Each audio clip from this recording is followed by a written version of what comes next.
Hello, everyone, and welcome to another horrific review. Flea and I are back as we continue our look into horror anime with Ayakashi, Samurai Horror Tales, created by Toei Animation. The series is made up of three stories: Yotsu Ghost Story, an adaptation of the classic Yotsu Ghost Stories Kabuki, played by Nobuo Surya the Fourth, Goddess of the Dark Tower, based on the play by Kyova Izumi, and Goblin Cat, an original story by Kenji Nakamura and Michiko Yokote.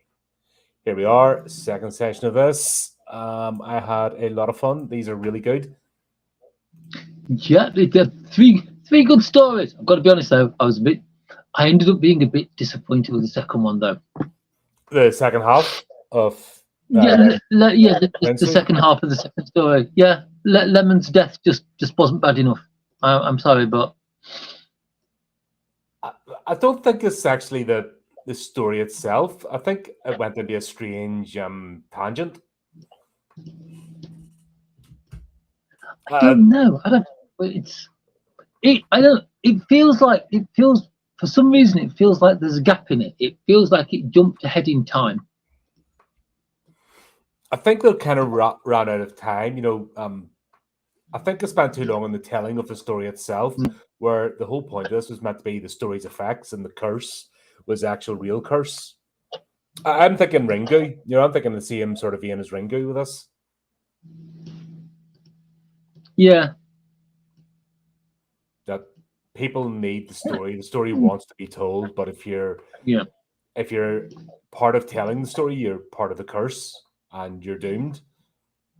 It's one of those cyclic things.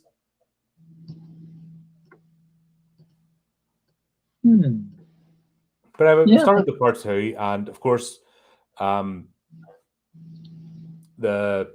narrator, the storyteller, is Sura Nomoke the Fourth. Yeah, it's going to be a hard one to remember, but Suro Nomoke the Fourth starts off with this narration. It was interesting the way they brought the live action stuff into it. Then we saw the shrine. Yeah, because it's like we say, it's based on a kabuki play that's based on a real story. Mm-hmm.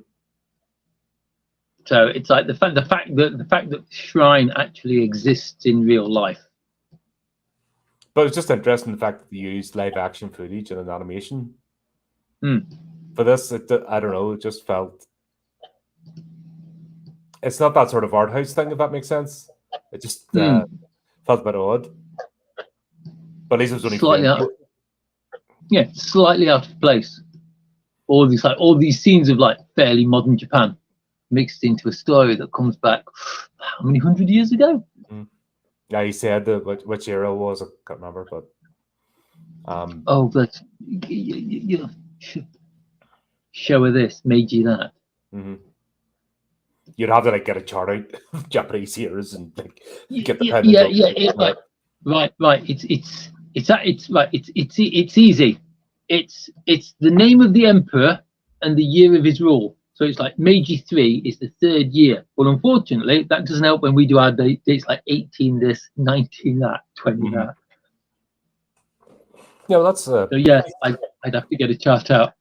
Yeah, well, the Gregorian calendar's the Western thing anyway. You know what I mean? That's I'm sure they look at us and see him go, huh? You do what? They use it, but they use it. No, we did it. We still do. We talk about like Henry VIII era, the Elizabethan era, the Victorian era. We don't go that specific as in the third year of Victoria, but we still talk about Victorian era, Elizabeth I era, all 5 minutes of Mary Queen of Scots era. But you know what I mean. It is the year. It is the third year of Charles III. Nothing's improved yet. On to the fourth. Yeah. Well, that was already Charles. If Charles had to change his name, like it was suggested, he mightn't have been doomed, but he didn't. Well, we know what happened to the last two Charleses. Yes, so never went well. So this could be the last Charles for many reasons. Could be the last Charles for quite some time. Yep, I think that name's going to be like of birth certificates. No, Tipex. Not using that again. That's no longer an option. Yeah. Well, it's William next. Will he be William the Sixth or William the Seventh? I can't remember, to be honest. I'd need to once No, again. me neither. It's like what's it? I mean, let's be quite honest. What's it got to do with samurai ghost stories? It's just the whole lineage thing, Yeah, just run the comparisons to how we do mark time in a similar way. Just that we brought the Gregorian calendar into it as well. yeah, yeah. We kind of we don't like chop it up into like fragments like they do. We don't like couldn't tell you what year it is at the moment. Couldn't tell you the Emperor of Japan's at the moment. No, just no. But Anybody bother? like, They don't give a toss about because they're all twats. It's across the board. There's no leader I care about. It's like who cares? But yeah, it's just like it's interesting the way it goes through like the history of the shrine, pretty much until like fairly modern times. Mm-hmm. Basically, the birthplace of it. But we'll see anyway. This is Act 2, and basically we'll see after last time that basically the curse has taken effect, and the House of Edo is completely gone now, just completely annihilated. I do feel like saying, like, shame. Nah. But there's no shame in that whatsoever. I mean, no. So just ask a question. What happened to his son? Because it's like when he gets, I don't know, because it's like when he gets married to jailbait. Mm-hmm. And spurns his original wife. The House of Edo took over the raising his son from. It's like they were like, oh, we will raise your son for you, and then it's just kind of like I presume that he grew up with his new mum and lived happily ever after. No, but that's what I mean. Because you never actually saw it where Grandma got killed. Mm-hmm. But that was the House of Edo, and that's what it's starting off here, that it was completely destroyed. So they skipped forward and they skipped over that bit of actually what happened. A sense that they're running out of time to tell this story, because it's not the actual tale the Kabuki play that they wanted to tell. It was actually the curse. They messed up a bit with the formatting, and they spent too long in the first two episodes trying to tell the story instead of.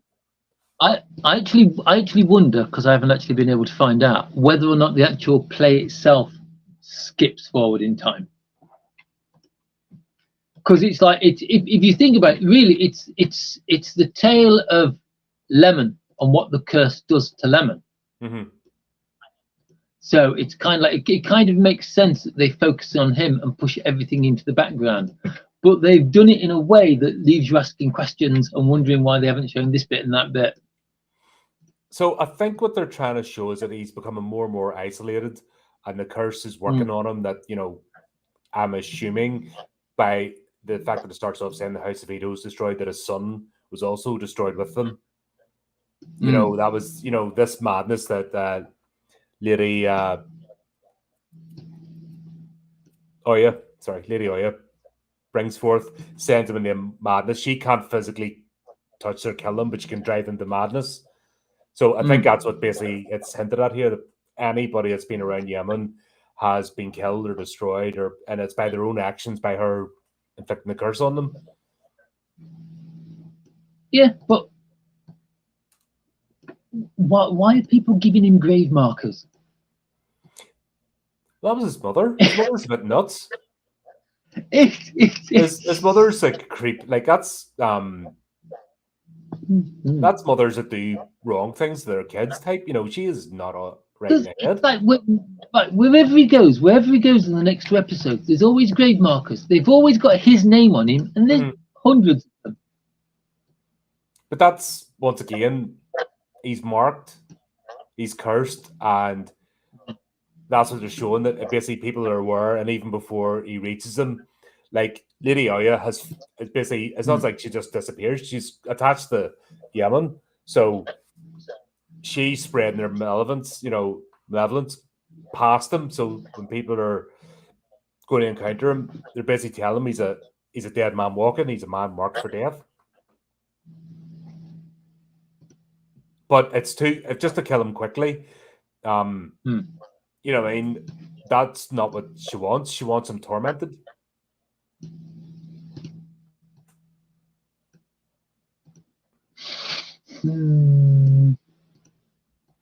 I love the fact that he gets haunted by the servant and Lady Oya by the door. You know, they're still attached to the door, and the way it rises up and actually becomes almost animate. Like, that was really cool. Oh yeah, that was a great scene. He just kind of like you see him there like slashing his sword through his phantoms, and he's just like it's like the scene where it's kind of like he cuts at one and the door flips the other way to reveal the other, and he just keeps going backwards and forwards through that. There are some really, really good, really powerful scenes in this. But I think that's the whole point of the tale. Basically, he's going to know no peace throughout his life. And it doesn't matter where he goes or what he does, he's going to be tormented. And if he tries to build relationships or get married again or form friendships, everything's going to fall foul of him. And he's going to have to travel on his own, tormented by the spirits. I think that's the whole way the story's trying to come across. That's the way the curse works.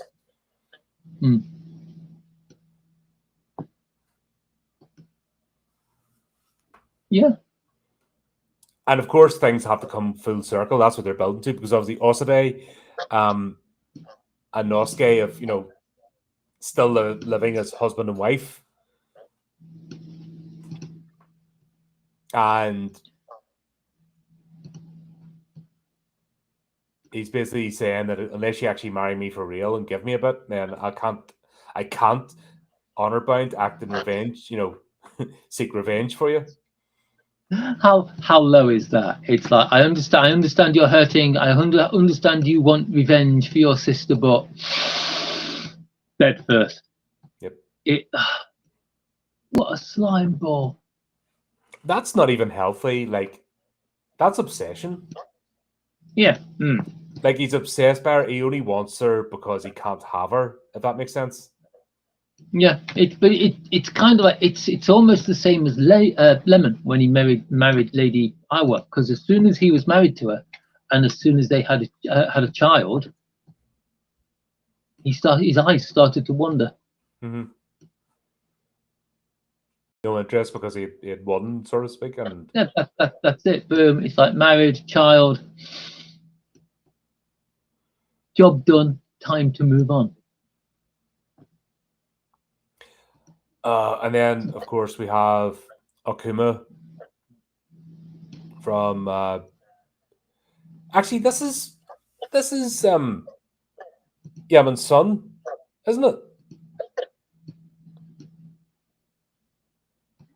Who's the kid she's taking care of? The one she sent out for clams.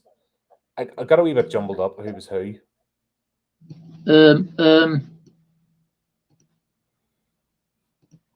Her husband died. That was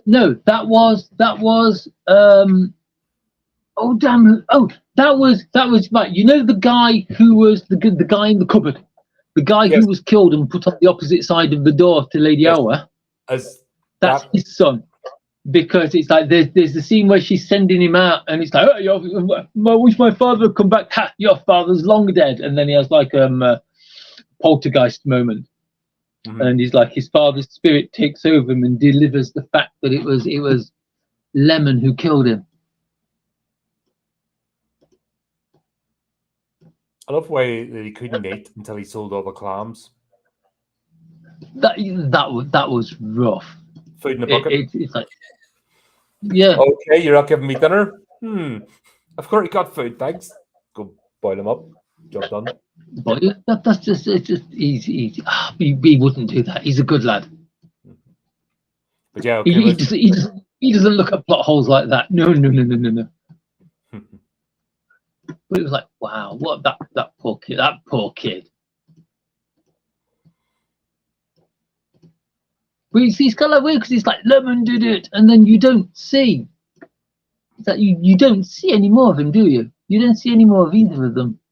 No, and that's what I'm saying about the pacing of this. I think they were rushing to wrap this story up because they wanted to tell the full thing. Because the way they framed this, that the narrator's telling the story he wanted to tell, they've maybe they're trying to faithfully adapt it, but also the kabuki plays longer than 4 episodes of a TV show, or 3 episodes. Sorry, I've tried to find it, but I can't find it. I can't find the play it's based on exists, but I can't find an actual recording of it. Probably there isn't. It's quite possible there isn't an actual recording. It wouldn't surprise me, because it's like it's traditional. So I'm guessing the idea is you go and actually like see it for yourself. This is probably the closest there is to like a published recorded version of it. And I think they've got caught between the faithfully adapting it so it covers the story, but also the fact that they've only got this amount of time to tell it. 3 episodes in an anthology series, and they also have to tell a bit about the real life curse. If there is, I kind of like them to do like an extended, like say an extended version or a version of the full thing, because I'd be interested to see the bits that it feels like. That's the problem, isn't it? It feels like there's something missing. Yeah, they're rushing over bits and glossing over to get the main part of the story, and they're running out of time, and you can kind of see that because there's these plot threads just being left and not really being tied up.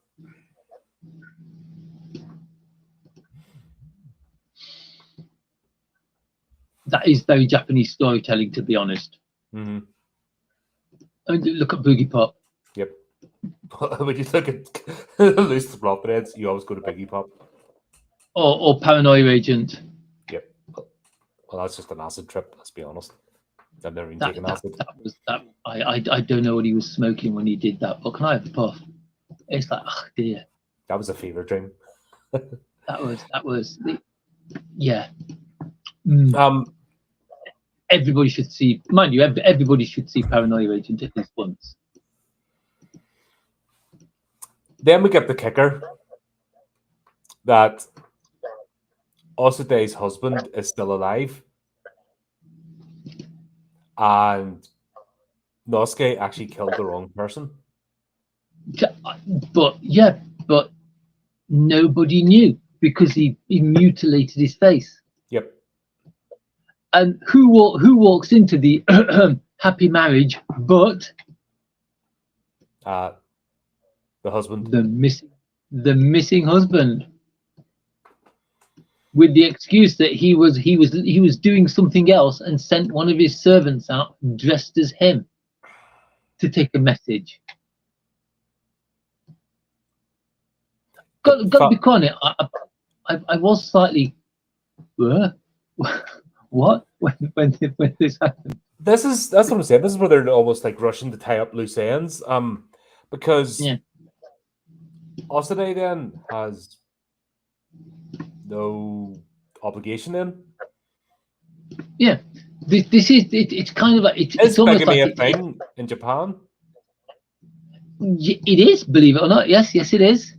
Yes, I think it's more of an honor thing. The fact that she promised herself to him, and like the moment she thought she was dead, even though it was like a promise to kind of like avenge his death and his sister's death, instantly shacked up with someone else and ended up giving herself to him.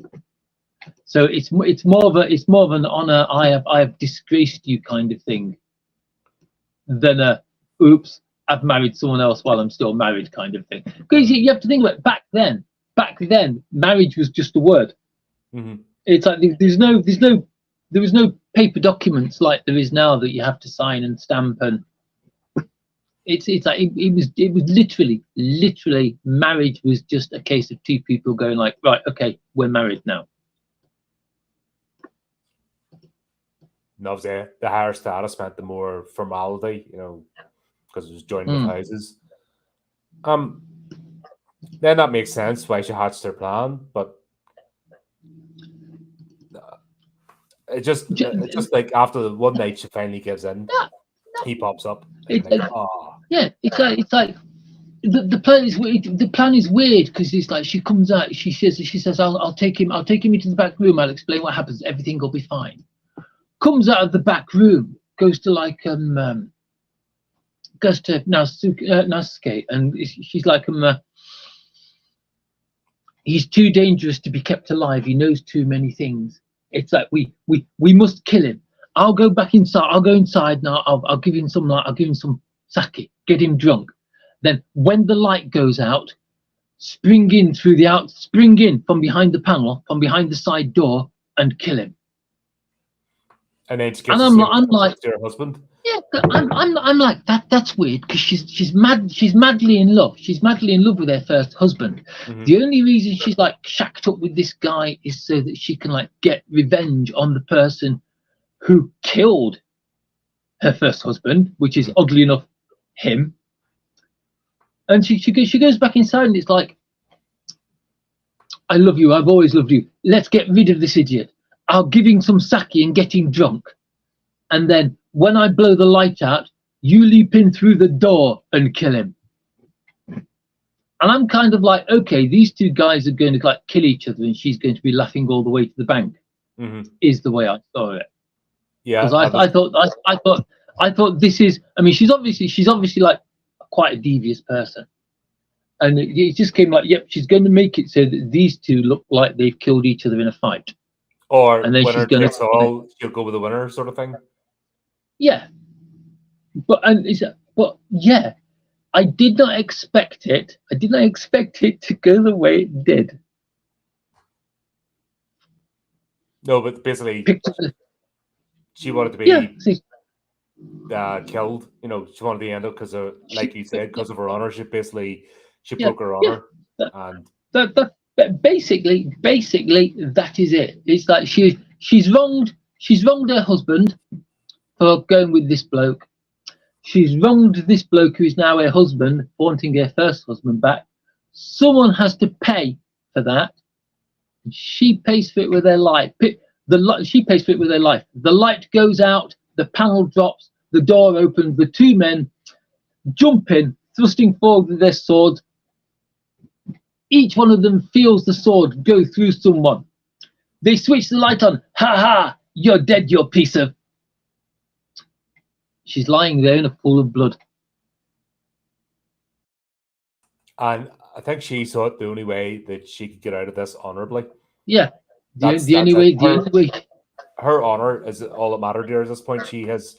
Yeah, it's kind of like it's like for what she's done. Both of her husbands, deserve. What's the word I'm looking for? Deserve. Damn it! What is the word I'm looking for? Not retribution, justice. Let's say they demand justice for like the thing she has done. Yeah. Mm-hmm.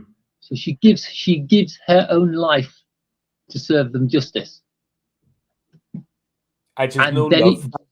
She's no love for Nosuke, but she honored him, and it's not about love with him. She has no feelings. She's completely ambivalent towards him, like no romantic feelings whatsoever. But as a sense of duty, she did what she did, and you could just see that. But that wasn't the kicker about this.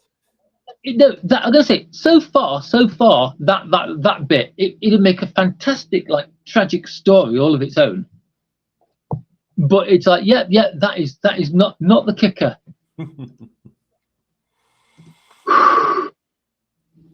Just to add a bit of sprinkles on top of the fairy cake, Osta is actually Nosuke's sister. She gives him a little pouch which contains her birth certificate, and it turns out they're brother and sister. But did she not tell him that? Did she know? I don't know. I actually don't know whether she would have known that or not. And how did Nosuke not know he had a sister? Or I can't remember. He gave a sort of speech that he always loved her. I did. I like the bit. It's like, why should a servant such as myself love her like a lady as noble as she is. It's like there's no sense to it. It's like well, it's And this, my friends, is when the banjo was invented in Japan. Ding, ding, ding, ding, ding, yeah. ding, ding. It's Keep it all fun. it's like well, at least he and then he took the only action that he saw he possibly could. He actually did more than that, if you think about it. This is important. Not only does he commit seppuku, but he commits seppuku without a second. He does, and he barely makes a noise.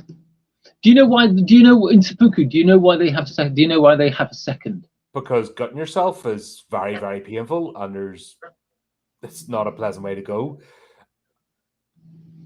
So the second, it's like basically, the whole point is you've committed the act, but rather than sit and suffer with your guts hanging out, the second is the end your pain. It's always a trusted friend. It's not an enemy that you have as your second. It's always somebody who you trust. Yes, always, because they're there for two reasons. There's this first, it's like after you commit the cut, before, like, say you're a samurai, before you can like embarrass yourself and your family by making a noise because it hurts a lot, your second will take your head off. Mm-hmm. Also, if you balk, if it comes to making the cut and you can't do it, your second will take your head off. Yeah, because it makes it's all about honor. Yeah, if you are in disgrace with your lord and your lord orders you to commit seppuku, they give you a wooden sword, and you still have to make the cut because they don't trust you to do it. But the second will take your head off because they don't trust you to actually kill yourself. But there is a significance. I like that little fact. Yep, and there's also a significance in committing seppuku without a second. Mm. Like you are, like he is just, his world is falling apart. Yeah, it's like literally he has nothing left. He has discovered that the only thing he has really cared about and went literally went hand over hand to try and get hold of, has finally got hold of the one thing he desires, only to discover it's his sister. Yeah, and that if he hadn't, she'd still be alive. Yeah, that's got a sting. It's not as much as that knife did, but it's a brilliant. You could, like I say, you could make a story. You could make like a film, a play, an anime, just out of that part of it, just using those three characters. I don't know, because I thought I sat there watching it. I was like, damn, that's like awesome piece of storytelling. That is an incredible piece of storytelling. And then we go back to Lemon. It's a bit weak. This is what, once again, yeah, because that's the end of episode 3. We're going to episode 4, or part 4 of this. This is what I'm talking about. If it maybe just dedicated the 4 episodes to telling the kabuki play and not embellish it, even remove the narrator, because we didn't need the narrator. Yeah. I think there would have been enough time there to fully flesh out this story, but the story it's not the play itself. And this is where I think that they had trouble juggling, or I don't know. This could have been the entire 6 episodes or something of the first half and done it in 2. I think something's happened there with the production and the way the pace to try to tell the stories is where it's kind of went wrong, because we're in the part 4. They've only 22 minutes. I'd have to wrap up the whole tale and also include the legend. Yeah, but thinking about it, the story isn't actually about the play. It's about the curse and the effect it's had on the narrator, because of the scene at the end of this ties that thread together. It's like it loops back on itself and ties itself together. Because I've actually forgotten all about what originally was being done right until we got to the end of this. Yeah, and that's what I mean. This is where I'll be honest, this could have been the first 6 episodes could have been the kabuki. and then the second 6 episodes would have been the curse, the real life curse, and various productions, go through various productions trying to tell the story, like the Ring, no Ringu. This is basically a tale. They could have done it, but I think because of the way it's been produced and put together, maybe they didn't think it would be enough just to have one story and do it that way. Maybe they needed 3. Maybe they only got the funding and they had to try and get an anthology together. That's what was asked for by the studio. So this is what they did, and they were hoping to get more of these. I don't know. Like I said, I need to delve into the background of it, but I do believe it's the production issue. I don't know. There's not as much information about this out there as there is some other anime series. It's like I've been looking up, and all you find is like the same thing. I mean, this is like there's Ayakashi, but there's no like Ayakashi season 2. Which I don't understand. This is perfect for multiple series. This could have went on for ages.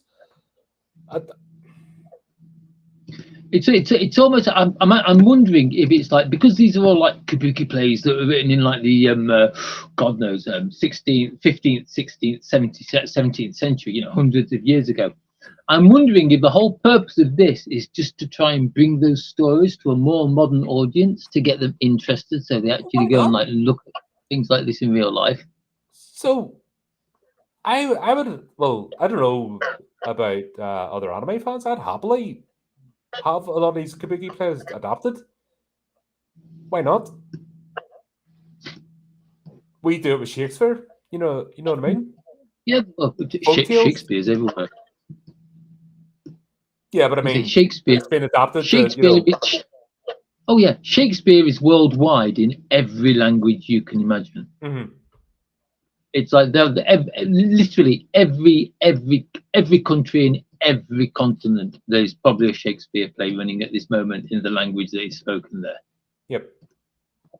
But I don't see why this can't be done with kabuki plays or folk like Grimm's. Like we've talked about the Grimm's fairy tales. No reason that they've been adapted how many times? It's just with this one. I think they're trying to do 2 things, and because they had the limited time, it's a production that's failed us. I still enjoyed this. I thought it was a great story. I just felt like a rush concluded. It felt rushed. It's like the last episode is like Lemon's dead, and now a word from our sponsor. And then it jumps back to the narrator, to the actual like the playwright himself. But it's kind of like the first. Let us talk about the fall of Lemon's family. Question 1: why does it look like Lemon is like living inside a paper bag?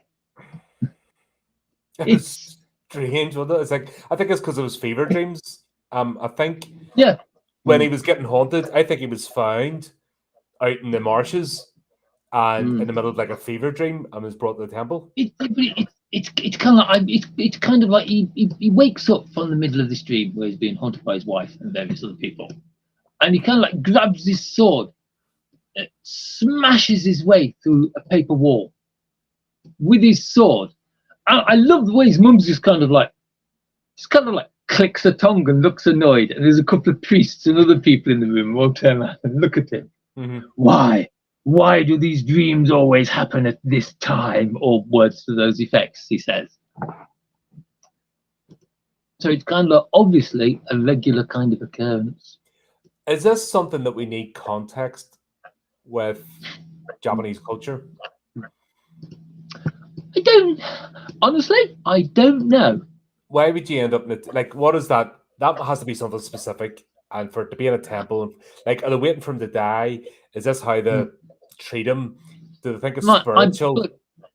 I'm going to say that they're talking about the curse.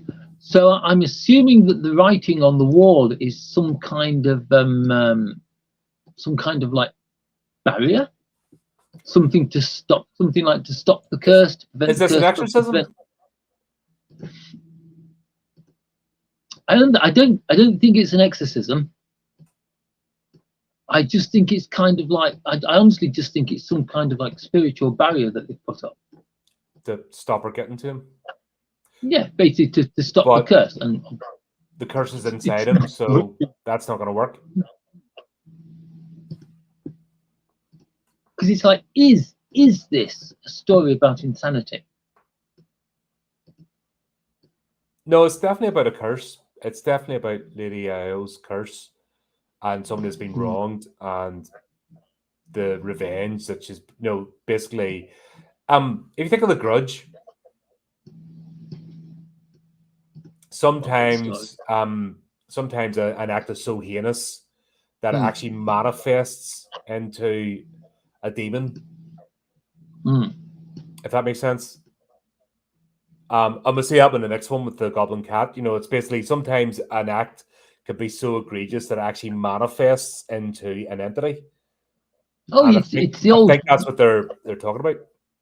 Yeah, it's the old monsters aren't born, monsters are created. Hi Luna, Which welcome. Hope you're enjoying this. Looking forward to hearing from you soon. Obviously, folks, go and check out the Light and Fright, great podcast, and we'll be doing something together soon. I think they need Grumpy Old Man again. I go onto their podcast when they need a grumpy old man. They go, that was crap back in my day. Meh, meh, meh, meh, meh. There's nothing wrong with being a grumpy old man. Trust me. There's nothing wrong with being a grumpy old man. I'm there as well, but it's kind of like monsters being created from something else is something you see a lot of in Japanese folklore and a lot of anime. Yeah, so I think that's what the curse is. It actually Lady Oyo that's the spirit, or has she been manifested because of like she was an honorable woman, did nothing wrong, and that's what it's manifested into. It's the shape of Lady Oya. No, I'm hell hath no fury. Like I said, I could easily have done another couple of episodes of this to flesh out the story. I honestly think that without very much stretching, they could have stretched. Never mind like 6, they could have stretched it out to like the full 12 of a season. And I'm kind of sad that they didn't. I'm going to keep looking to see if there's like an English version of an English version, or at least like something with subtitles of this play, because I want to see the full thing. I want to see if they have. I want to see if they've missed anything out, or it kind of like the plot does accelerate like this towards the end of it. Yeah, but then again, that's part of the charm, isn't it? That we can't see these. Yeah, it's not everything's readily available, so you have to. Yeah. I don't like being spoon-fed. Does that make sense? Yeah. So I like the fact that it's something that's not readily accessible. This touch-and-click world. You might find a camcorder. Somebody sat with a camcorder and a tripod during a kabuki play, and there's a videotape out there. Unfortunately, the videotape's probably cursed. You know what I mean? And if you do play it, you're doomed. But hey ho, you gotta weigh them up. This is one of the things that we learn. Everything to do with this place cursed. Yeah, so if you do get a video cassette, it's unmarked. You know what I mean? And black smoke comes off it when you open up the cassette tape, and it's whoa, you hear the ghost. No. I've seen The Ring. I know how this ends out. Yeah. But that's why we can't see it, because there's only one copy and it's still circulating and everyone's dead.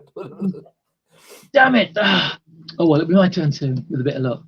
Like, but it does. It just feels. It's like we get to we see episode 1, we see episode 2, we get to the start of episode 3, and it just feels like a considerable amount of like it feels like several years have passed. Yeah. It's not kind of like a few days later, or 6 months later, maybe not even a year later. It feels like, because it's like it's like about 5 years or something's passed, because it's like Naosuke babies and youngsters and stuff, and we don't see the Naosuke and Asade, like they've set up a home together. Mm-hmm. It's a bit of a shithole, but it's a home. But they've set up a home together. They're in kind of a relationship, because it's like she's taken a job doing laundry, he's off in the swamp hunting eels, which is where he meets Lemon. But presumably he's not just hunting them for them to eat. He's obviously must be selling them on or something like that. Mhm. So it's like time has passed, but it just kind of like glosses over that. It's like when the Batman signal, like the bat sign just comes onto the screen. Time has passed. I think this is where they could have used the narrator a bit more. Surah. Mm. I think Surah could say Just many years past, you know. yes, just Get some more a context. line saying like just a line giving you some kind of hint as how long has passed, because it felt disjointed. It kind of felt like you'd missed. For me, it felt like I'd missed part of the story. Yeah, and I just think it's because of, you know, the production. They've only got 4 episodes of this show to tell it all in, and they have to cover. If they didn't have to cover the actual curse, if they just told the story, the kabuki play, Yeah, I think they could have done it comfortably in these 4 episodes. But we see Eamon. He then encounters Lady Io, and he comes up with this absolute nonsense of, do you know, like a child who's been caught doing something, and yeah. child goes, it wasn't me, blah blah blah blah blah blah blah. He comes off with this whole, I had a genius plan for us both, my love.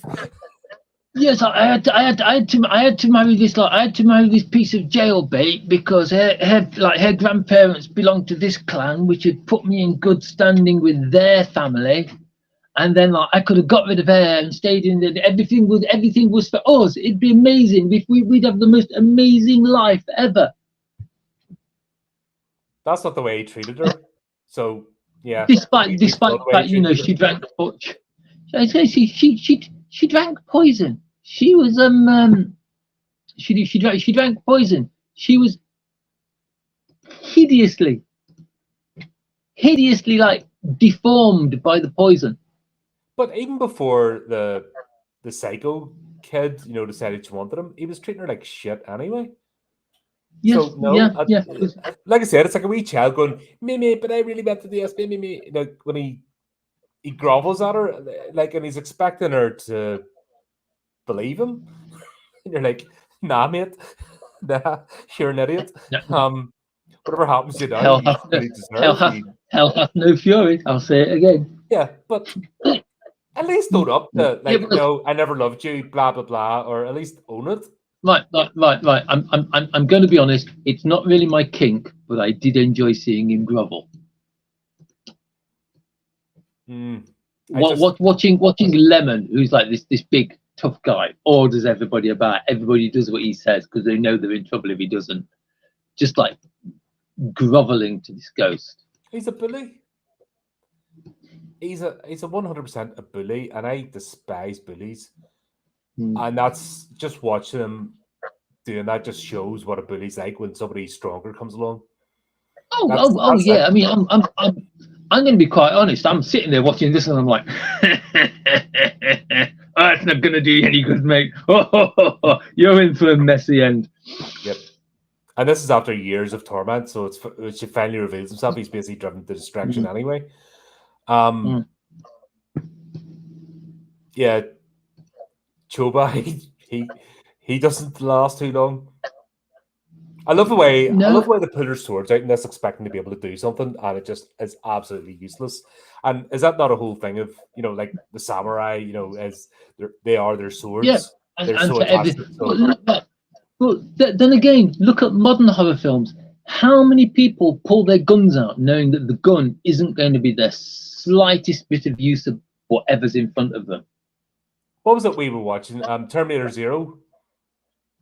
Yes. Where they're rattling away with AKs and stuff, and then they pull out a 9mm, and you're like, mate, really? What are you doing? You know, stop! You're beating. Run. It's right. Because I believe the reason when people see something and they pull a weapon on it is fear. Oh yeah, absolutely. I think that Lemon was Lemon. Lemon, despite being born with the worst name ever. His name is Yamon or something like that. But like it's Lemon on the, when he sees the subtitles. Yeah, Lemon. Whoever did these subtitles, saw through his character straight away. What a lemon! It's like the moment he sees his wife's spirit, he is so overcome by fear. He has no choice but to pull his sword. Yeah, but even Chobi, that's what I was just talking about Chobi's. He thought he was going to do something with the sword as well, and nah. Nah, not a chance. How's it end up for him? He gets throttled with his own clothes and nailed on a wall. Basically, yeah, like wasn't pretty. By invisible nails. What a terrible way to get. He basically gets crucified. Mm-hmm. Did the Japanese do crucifixions? Oh God, yes, they did. I think everyone's it's a standard, like nailing people to something or impaling them is like a standard. This is going to hurt. Going to take a long time to die, and it's going to send a message. Yeah. But it's the fact that she the spirit of Our Lady. She's lovely. Basically picked him up, nailed him to a wall, and then snapped his neck. And the snapping of his neck is actually a kindness, because could have just hung around there for ages and took a long time. Yeah, and then Yavin's parents at that moment, they're both gone at the same time, just gone. It's like I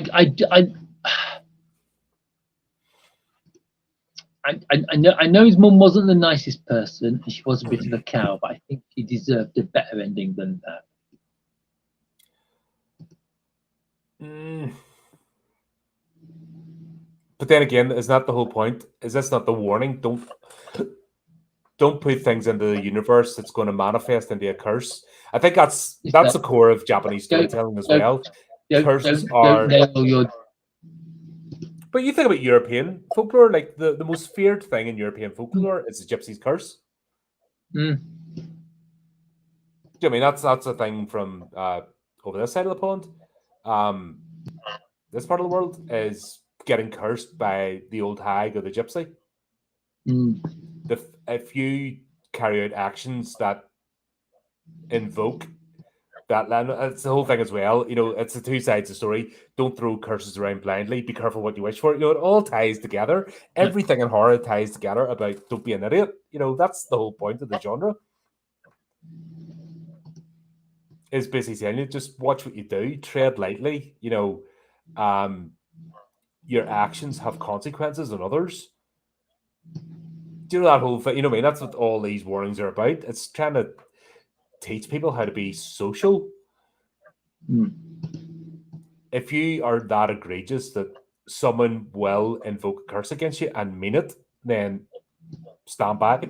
It won't even you'll not even feel it in this life, but you'll feel it through your ancestors and your descendants. You know, it'll travel with you, and there'll be no peace.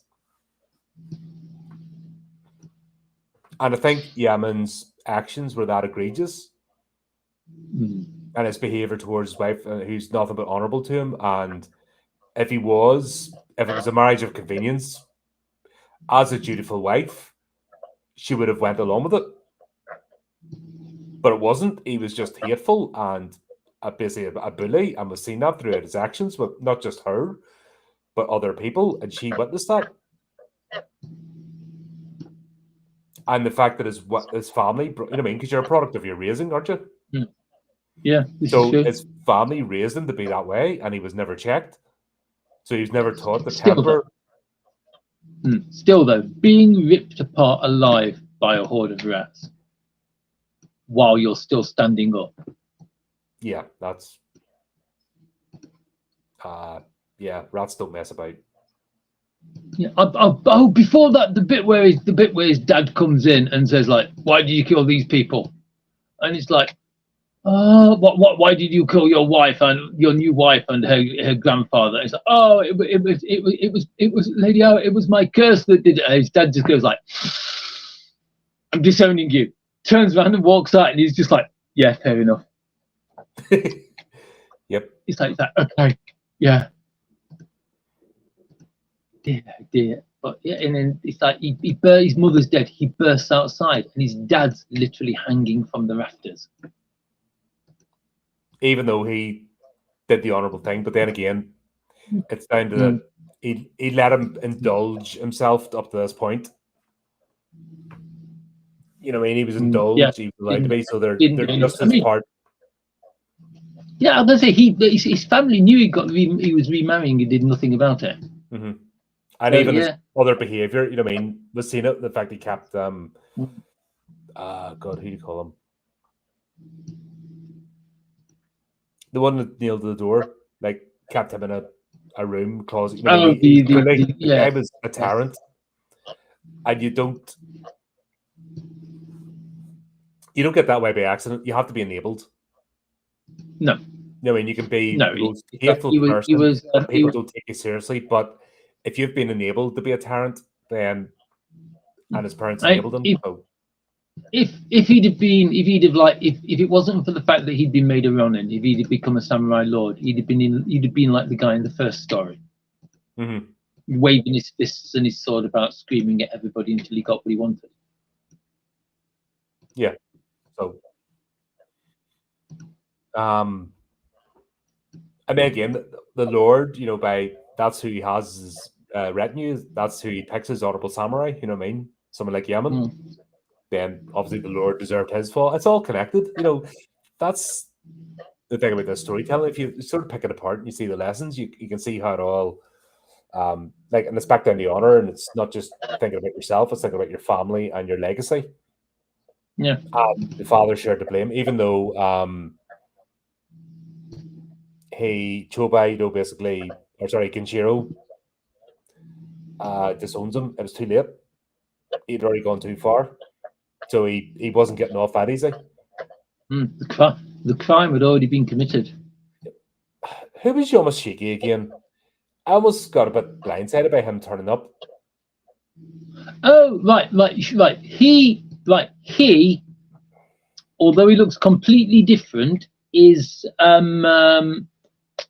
Osade's legal husband, because he's gone there to get revenge Yes, on her yes, and Lady Awa. yes, that's right. It took me a minute because he because I didn't get his name. I couldn't remember his name from the first bit. Yeah, of course, Shiki, Yamashiki. Yeah, that's I think it's what she calls him by his given name, not his family name, when she sees him. But it's like, yeah, and also it's like he looks completely different because he turns up wearing funeral robes, which is basically his way of saying, I'm not expecting to come out of this alive, but I'm gonna do it anyway. it just went very quickly. It's almost like he just turned up to finish off a plot. Do you know what? That is pretty much what he was there for. It's like right then, this is the end of the story. It's going to end here. Mm-hmm. It's almost like it's almost like he's the punchline, because you've got it. They have a sword fight. It's a good fight, but he's slightly outclassed by Lemon, who's a much better sword swinger.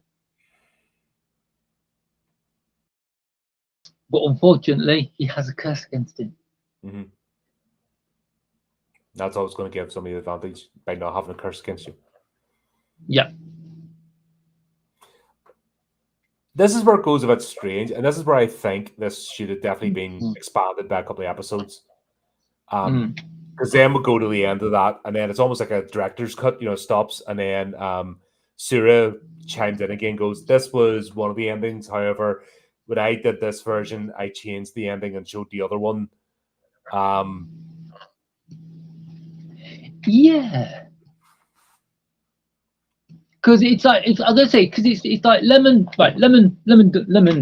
dies, because it's fairly obvious since the first episode that Lemon was going to die, and then it's kind of it jumps back to the narrator, and the narrator just starts waffling on about something for the entire second half of this episode, and it's basically just kind of like when I learned about this story, I wrote the story. When the story was being produced, accidents happened, people got hurt.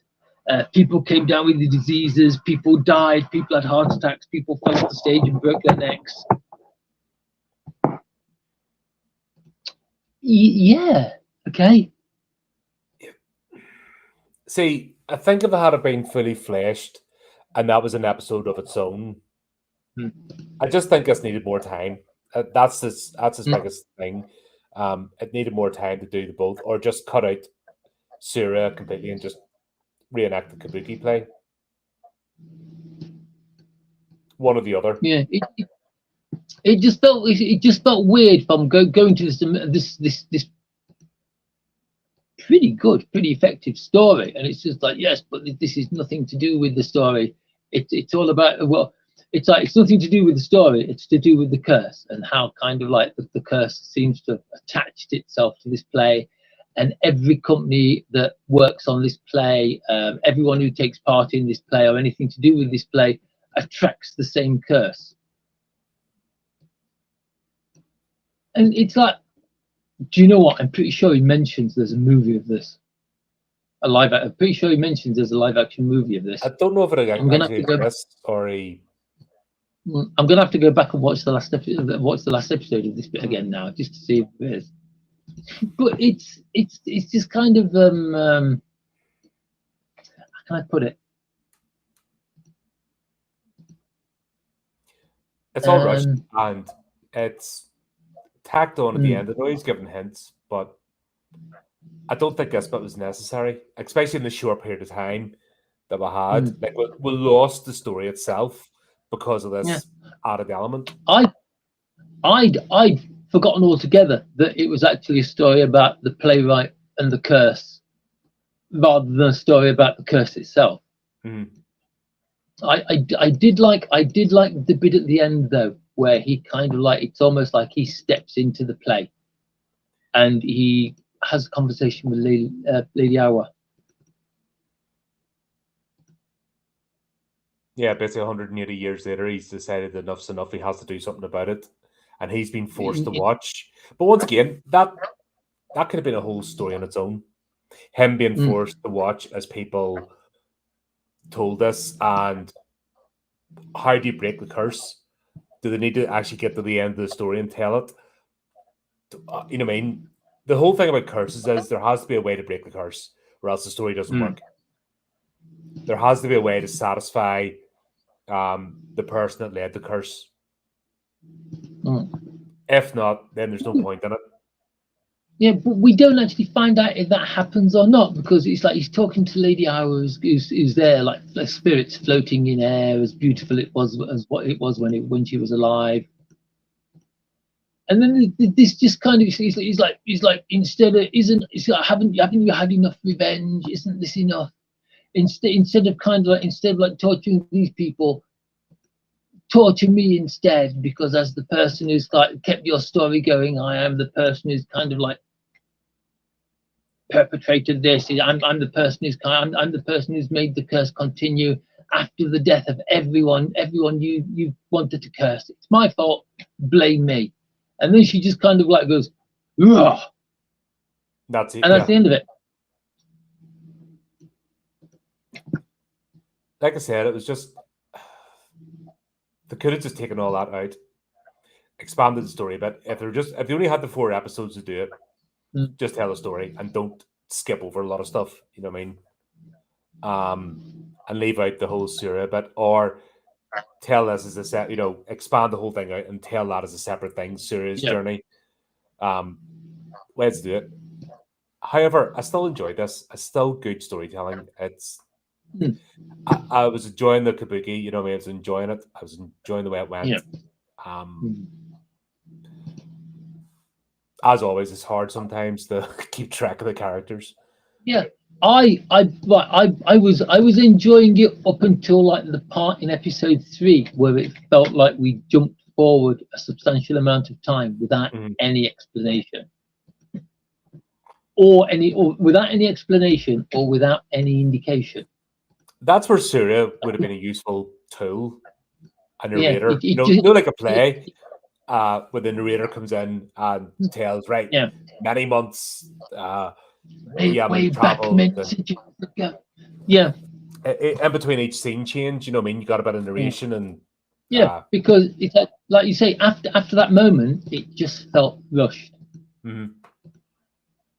It did. It's like the first 2 episodes took plenty of time to explain what was going off, and then it was just kind of like the end.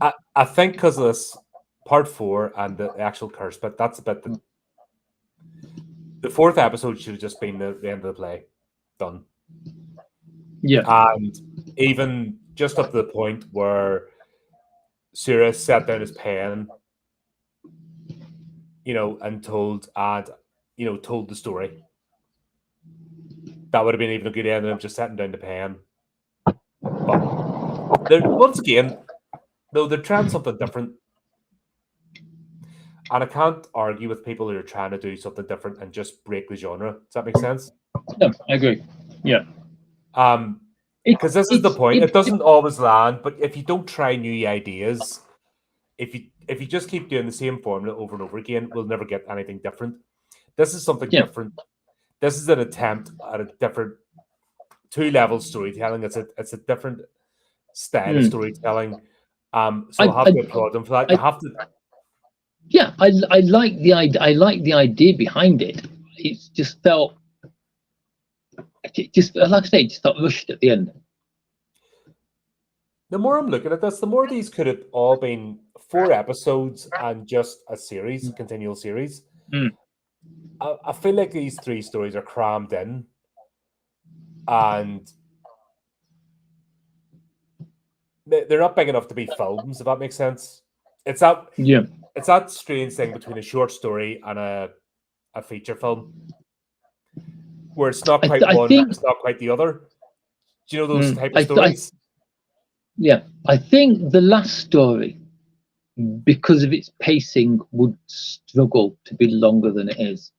Yeah. I think if there was kind of like, but yeah, I think if there was kind of like a story, like more of the story before where the actual story that you see begins, and something after, it may have worked, but just in the context of the story that the story that is told in the 3 episodes.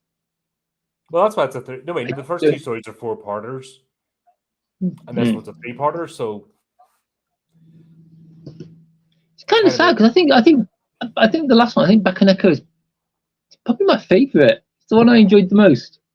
Well, this is the one that leads to the Mononoke spin-off series. And you can kind of see the medicine setter, his journeys. He's basically he's an exorcist under the guise of a medicine setter, because that lets him travel.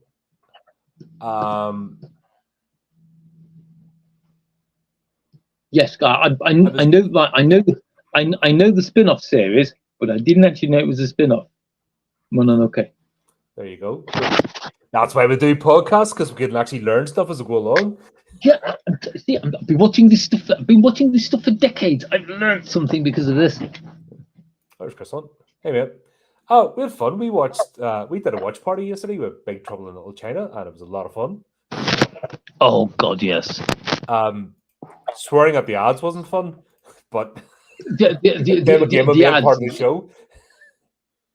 The ads added a little something to it, because it's like, no, the adverts, go without me. I'll catch you up. Don't worry, I'm here. Go on. Bloody advert. It's like I am not buying any kind of like aftershave that comes in a bottle shaped like a teddy bear that is called Toy Boy 2. No, that's wrong. No. That's no. That's what you spray on when you go into the Blue Oyster Club. Yeah. Young people won't get that one, but that was a no. People are far too young to remember the Police Academy film, and they'll never be shown on television again. No, they're probably banned now, aren't they? Oh my God! The next watch party, all of the Police Academy films, including the bad ones. Oh dear. God, Police Academy 6 really jumped the shark, didn't it? That was like, what are you doing? It didn't jump the shark. It nuked the fridge. That's what it did. Oh dear. Anyway, tangent over. Let's carry on. Whoop. Tangent alert. Tangent alert. Hang on, half of this show is tangents, isn't it? Yeah, I've finally ordered an audio mixer. It should be arriving in the next during the week. Oh, And very I'm going to nice. see if I can program it to do various things, and we'll see. Look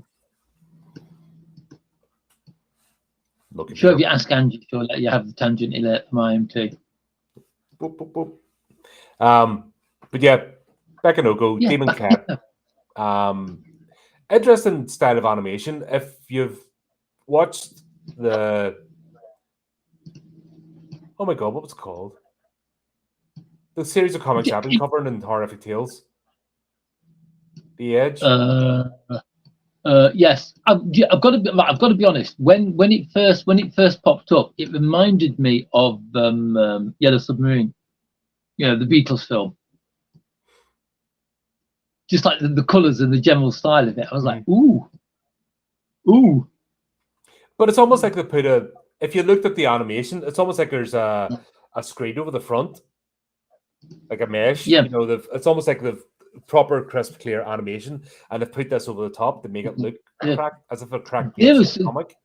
There was some really snappy 3D CG in there. Considering like this is like 20 odd years old. Yeah, that's what I mean. But they make it look as if it's the ripped pages of a comic book.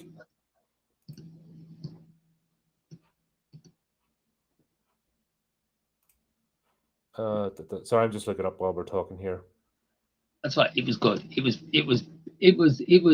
very, very good. It was the plot was a lot faster than faster than the first two, a lot simpler to understand than the first two.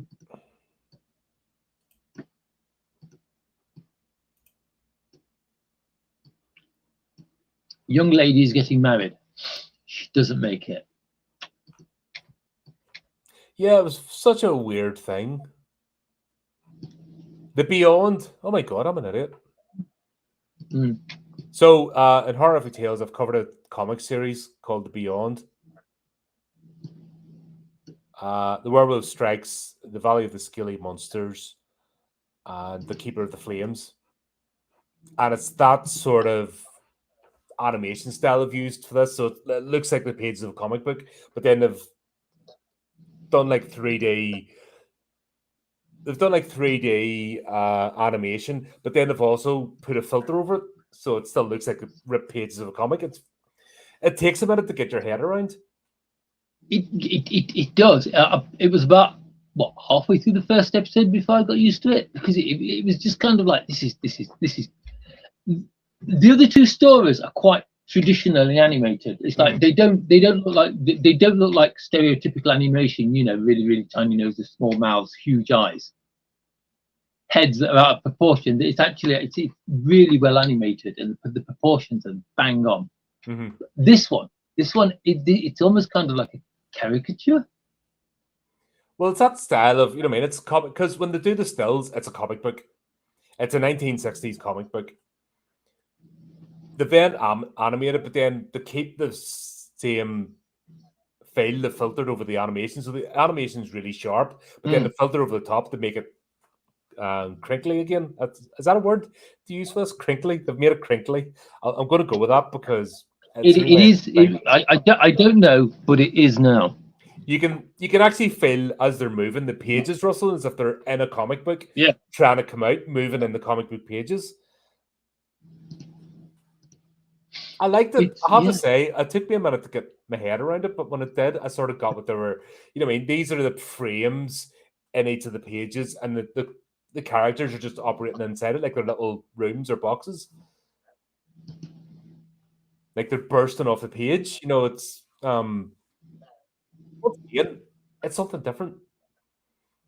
You're going to remember this. It's not like a lot of mainstream anime, for example. You watch one, you've watched them all. It's very repetitive. I like the fact that they're not afraid to push out the boat, and do something different in animation styles and trying different things with storytelling. Because this series would get very boring very quickly if every anime was the same. And the same tropes and the same journey, blah blah blah. We haven't doing this about a year now. We haven't covered two the same. Yeah, be right, but be glad we're doing horror. Because, like that you say, there are lots of tropes where every single anime is exactly the same. Looking at you, Isekai. And that's, that would be fun. Even when I watch horror movies, I don't want to watch 10 of the same movie. You know what I mean? That's what I love about the genre is... looking at you, aliens. But yeah. But yeah, we've got this. The medicine peddler has turned up, who we know is Mononoke. He's turned up, but he's not there really to sell medicine. We kind of know that from the outset. Selling medicine is his way in, but he's there on a specific mission. He's looking for something. It's like you can't come in. There's a wedding. Oh, perfect. Walks in anyway. And there's some kind of significance to him stepping over the threshold. Yeah, you saw that, didn't you? Like he's almost taking the steps and he had to pause for a second. Almost like a vampire, you don't need to be invited in or something. It's... Yeah. Because it does it both at the beginning when he arrives and at the end when he leaves. It takes great pleasure in like showing you him stepping over the threshold.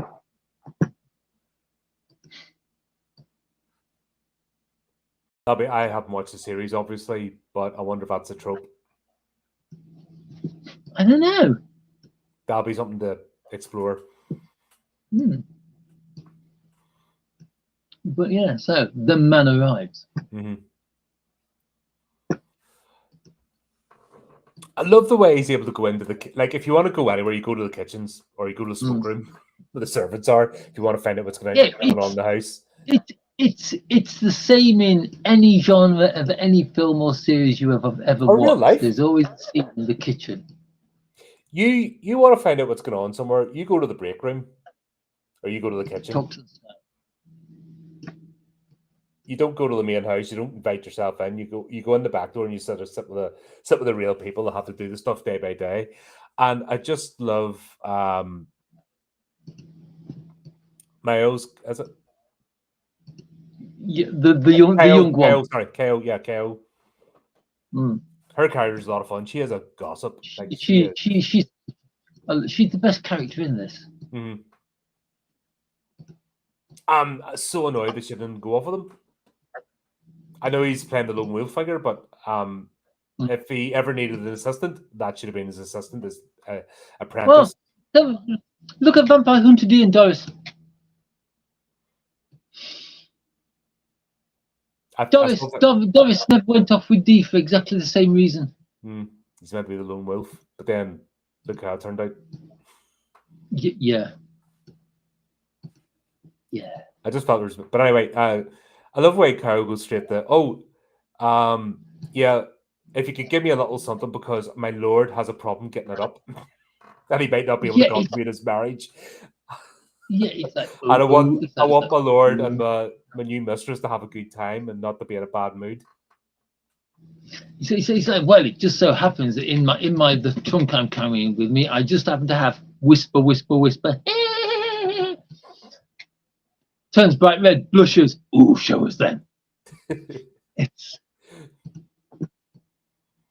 Oh God, yeah, and it's like he pulls all these things out that look nothing like they're supposed to be, but there's just enough of a hint and insinuation to let you know exactly what you're looking at. American audiences is probably going, "Huh, what's this?" And we just go, "That is innuendo, my friends." But why is there a turtle and why does it keep sticking its neck out? Don't worry about it. And then that's the bit where she goes, unfortunately, his lord's a bit whisper. Shows you another picture. The turtle's lying on his back, dead. It's that's my kind of humor. I like that. Yeah. But and it's just kind of like, it's like, this is going to be one of those horror stories.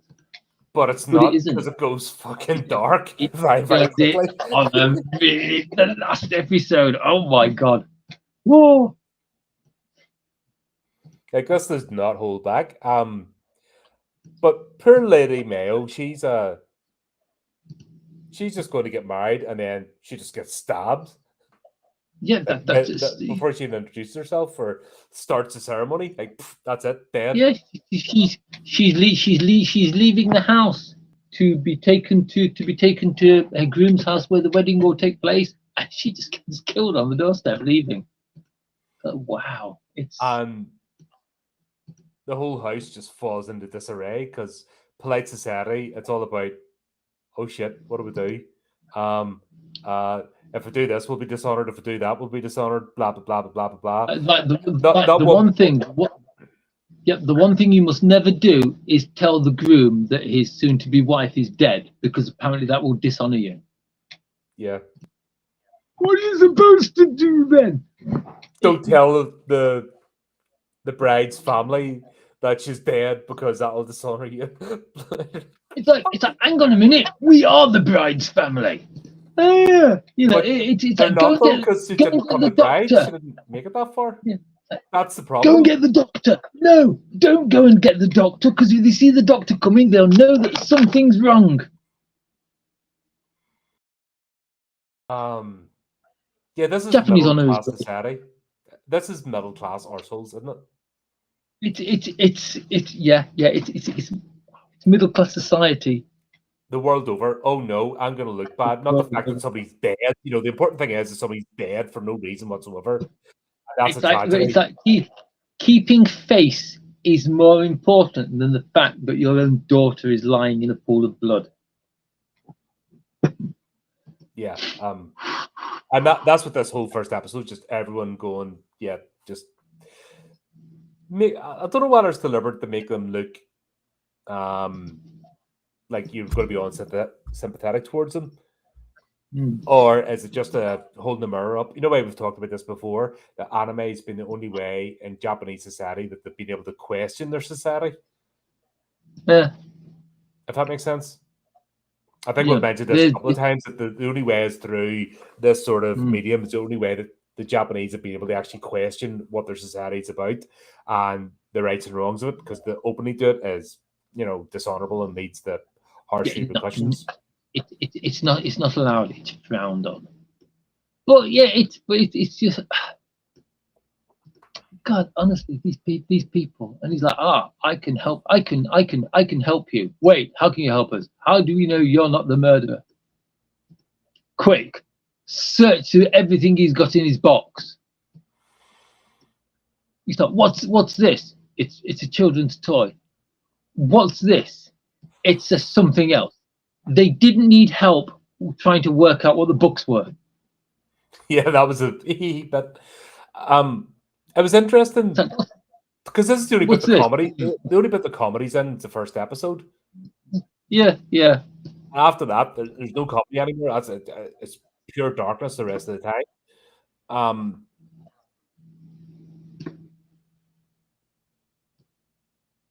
Oh God, yeah. It's like once the horror arrives, it does not leave, and it just keeps getting worse. But you have to wonder why Mononoke even bothers. We'll find out at the end, you know, it's not about the family because they're absolutely disgusting people. Even at this, before we find anything out about them, they're just not nice people. You just be like, do you know what? You're on your own. In a way, it's a revenge story. Oh, it's 100% a revenge story. But then again, is that not what curses are? Pretty much. I mean, the purest essence of revenge is a curse. And as we know in Japanese, in Western culture, the curse is directed at that person, and it's usually through a fetish or a talisman or something. You know, directs the curse, and there's actions to lift the curse. Where in Japanese culture, I've noticed that the curse manifests into something, an embodiment. You know, a sentient being, be it a spirit or a demon. So the curse manifests, and then the only thing it knows to do is take revenge against the intended target. And I'm seeing Mononoke's role here as he's not here for the humans. he's here for the spirit or the demon that's being created, because it's not the spirit or the demon's fault it's being created, and he's almost like trying to bring peace to it. Would you agree with me on that? Yeah, I'd agree with that. I would definitely agree with that. It's a great piece of storytelling. It's a great little trick. So I think there are cursed objects in like Japanese folklore, but again, the curse always manifests itself in the same way. So it's like there are cursed objects, but the cursed object will it's kind of like it's not the object itself that is a physical curse, but the curse is bound to it. So it manifests in the same way as like it manifests in the same way that the Bakaneko manifests itself. It manifests itself in the same way as Lady Aura did in the second story.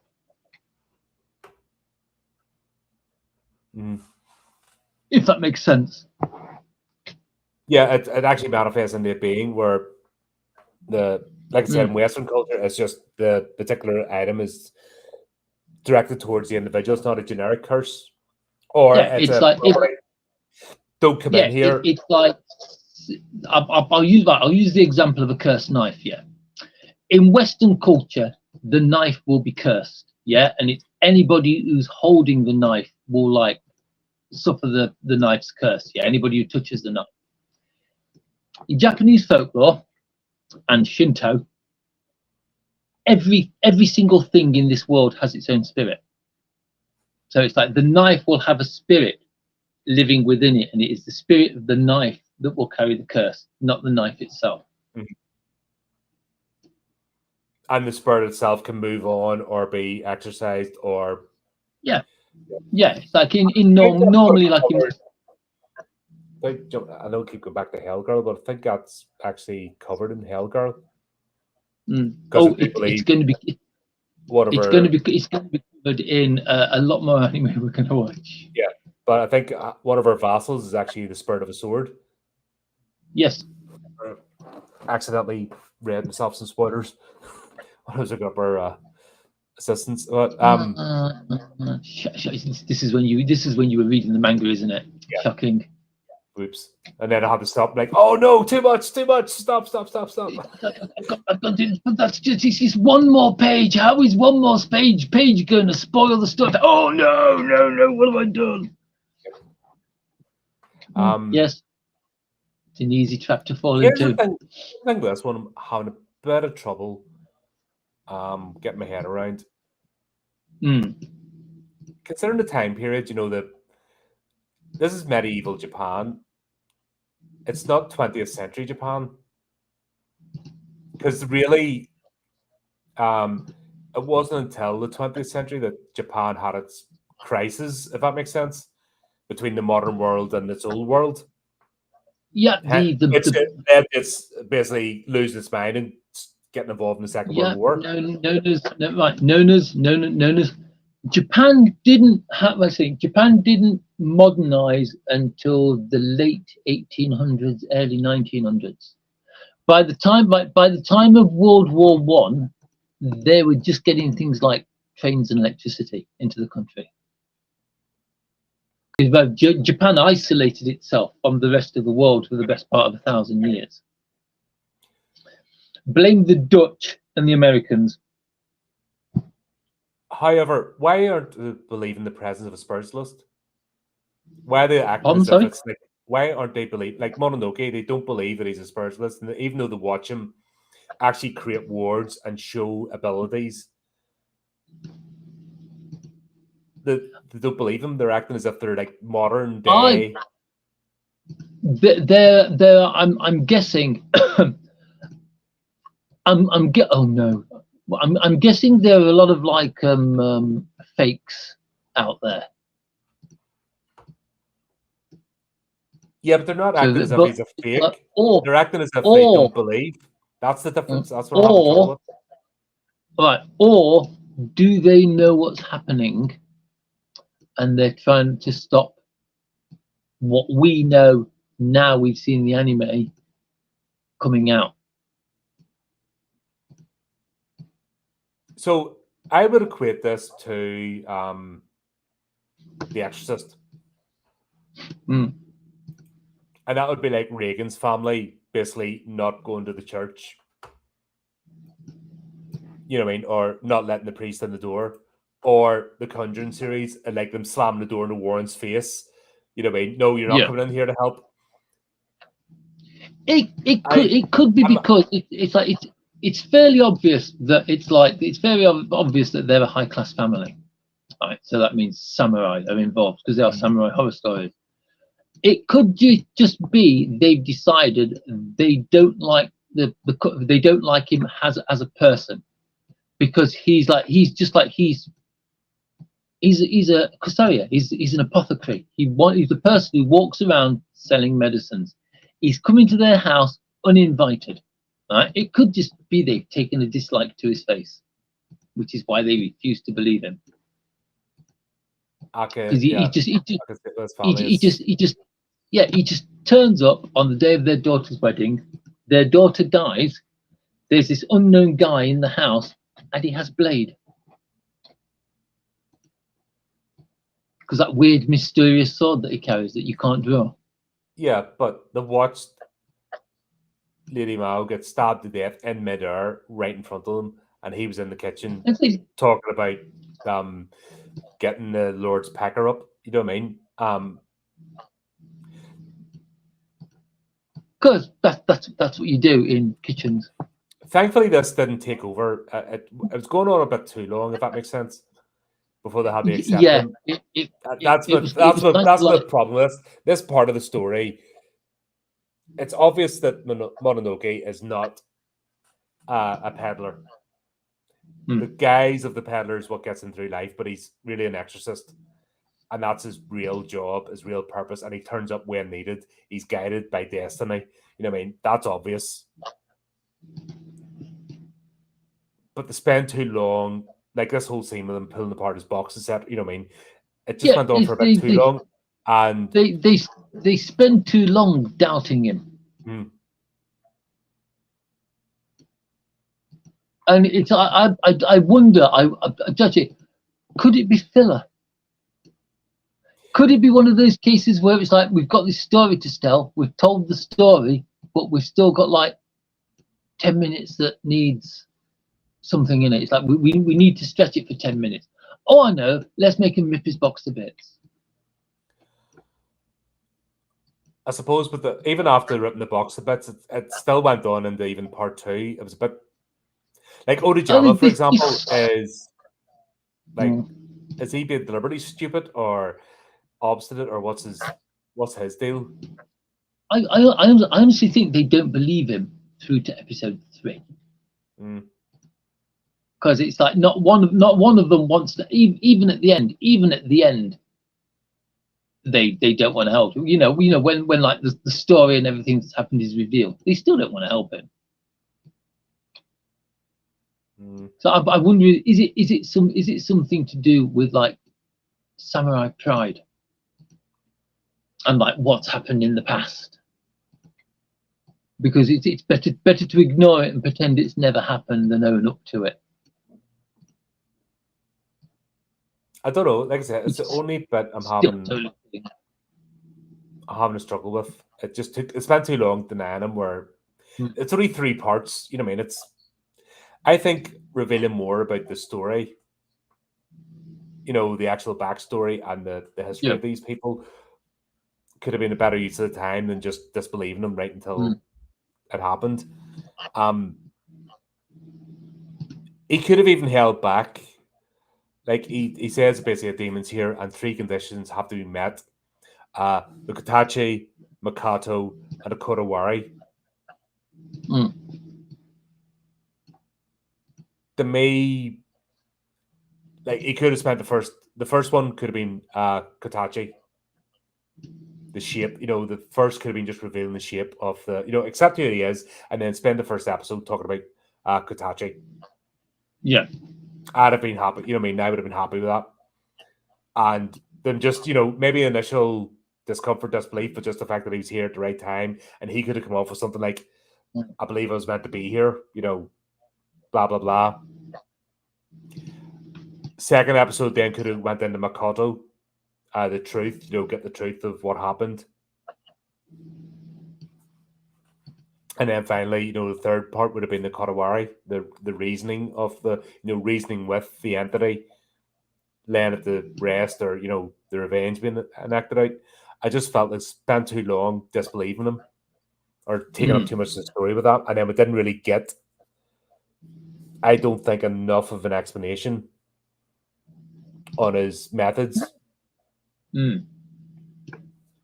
It's my only complaint, because I was enjoying, this is after the bit when they finished off, searching his box, there's no more comedy. The comedy's gone then after that.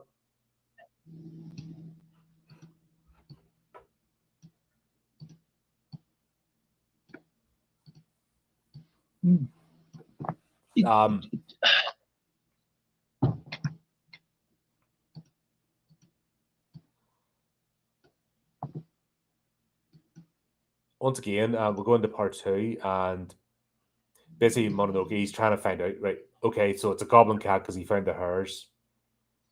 So he knows what the demon is. So he's got the shape of it. He's now trying to find out what summoned it.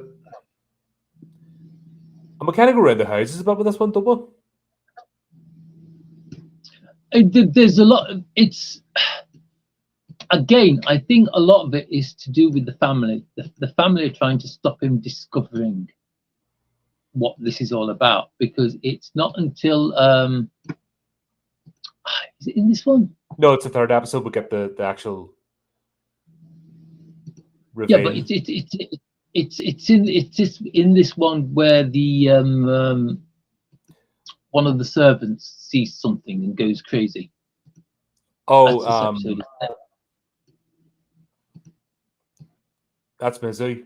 No, is she not? She's not a servant. She's not the mother-in-law. Oh, is she the mother? Oh my god! Whoa. No, she is a servant. Sorry, she's like. No, it's like it's either. No, Mizu is. She's like the head of the household. Yeah. Sorry. Yeah, I thought she was the mother-in-law. The way she was positioned. Servant, because she loses her mind and tries to get through the barriers that the main character has put in. Mm-hmm. The Mononoke, because he's obviously not human, because he has pointed ears. Dun, dun, dun, dun. But also, it's the fact that he keeps saying you'll try to escape, and he's demonstrated at least 3 times by now. If he wanted to escape, it'd be gone. Yeah. Once again, this is where it takes too long, and this, but it's like, dude, open your eyes, have a look at what's happening. He is here to help. We don't believe you, and nothing you can tell us or show us will make us believe you. It's almost like, meh, I'm not listening. Yeah, but it's just kind of like the master and the mistress, the master and the mistress of the house, the lords, the ladies. They're the ones going like, no, we don't believe you, and the servants are basically just tagging along with that. Apart from the young girl who's kind of like, well, I believe him. Yep. Get me some young girl. Get me nobody leave this room. If anybody leaves this room, you will die. Girl, fetch me some sake. Yeah, the sake rescue mission, like that becomes the entirety of this episode, which was like wait, me? No, you don't have to go. I will go, says Mononoke. Then I'm going with you, says the guy with testicles for a chin. Oh, Origama, he is thick as mince. I do feel so. I feel so apologetic for the shape of his face. I just want to put my arm around his shoulder and go like, I am so sorry. No wonder you're so angry. It's like, I'm sorry about the curse your mother had. Face was the product of a curse, or curses don't exist. Yeah, but it's like, I'll go with you. And as soon as Mononoke says he's going, the girl's going, because they need sake and they need salt. The salt I can understand, because there's no better way to keep any form of ghost out than a line of salt. More on this. I thought it was more a European thing than a Western thing. No, salt is a sign of purity in a lot of religions. Why? I have no idea, but yeah, salt. So they go and get the salt, which is kept behind the cooking fireplace. Makes sense. Keeps it Because nice and where dry. else? Let's say, where else would you keep salt to keep it dry? Well, there weren't cupboards and like boxes of Saxo back then. You know what I mean? It was the sack. Yeah, Everything but came in a sack. So. even if you've got a cupboard, your salt still gets damp, Mm-hmm. especially when the weather's like this. But yeah, so they go to get the salt, they go to get the salt, they get the sake. I expected something to happen while they were gone. Yeah. I honestly did. Yeah, basically come back. But then again, they're all protected in the room, you know what I mean, that he placed the wards on. Hmm. Kao is absolutely besotted with Mononoke, by the way. Like no if buts or maybes. She's totally there for him, isn't she? Absolutely. Which makes even less sense why she doesn't follow him in the end.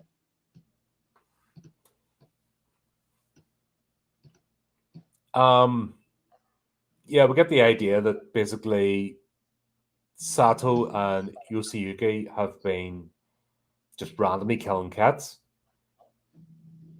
Like just buying loads of them and killing them. Not randomly. They've been buying cats to test blades on. Never heard of bamboo? It's like rolled up bamboo mats don't quite work the same way as like flesh and blood does, unfortunately.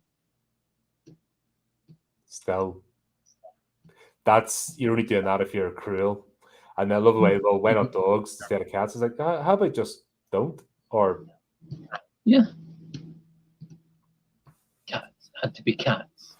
Why did it have to be cats? but I think we've found out this is all stemmed from the real reason why this has all happened. Mm. Maybe it was a bit of a misdirection as well. Like this family do not want to tell the truth. No, I honestly think that's one of the reasons why they refuse to believe this guy is like a Mononoke hunter. Mm-hmm.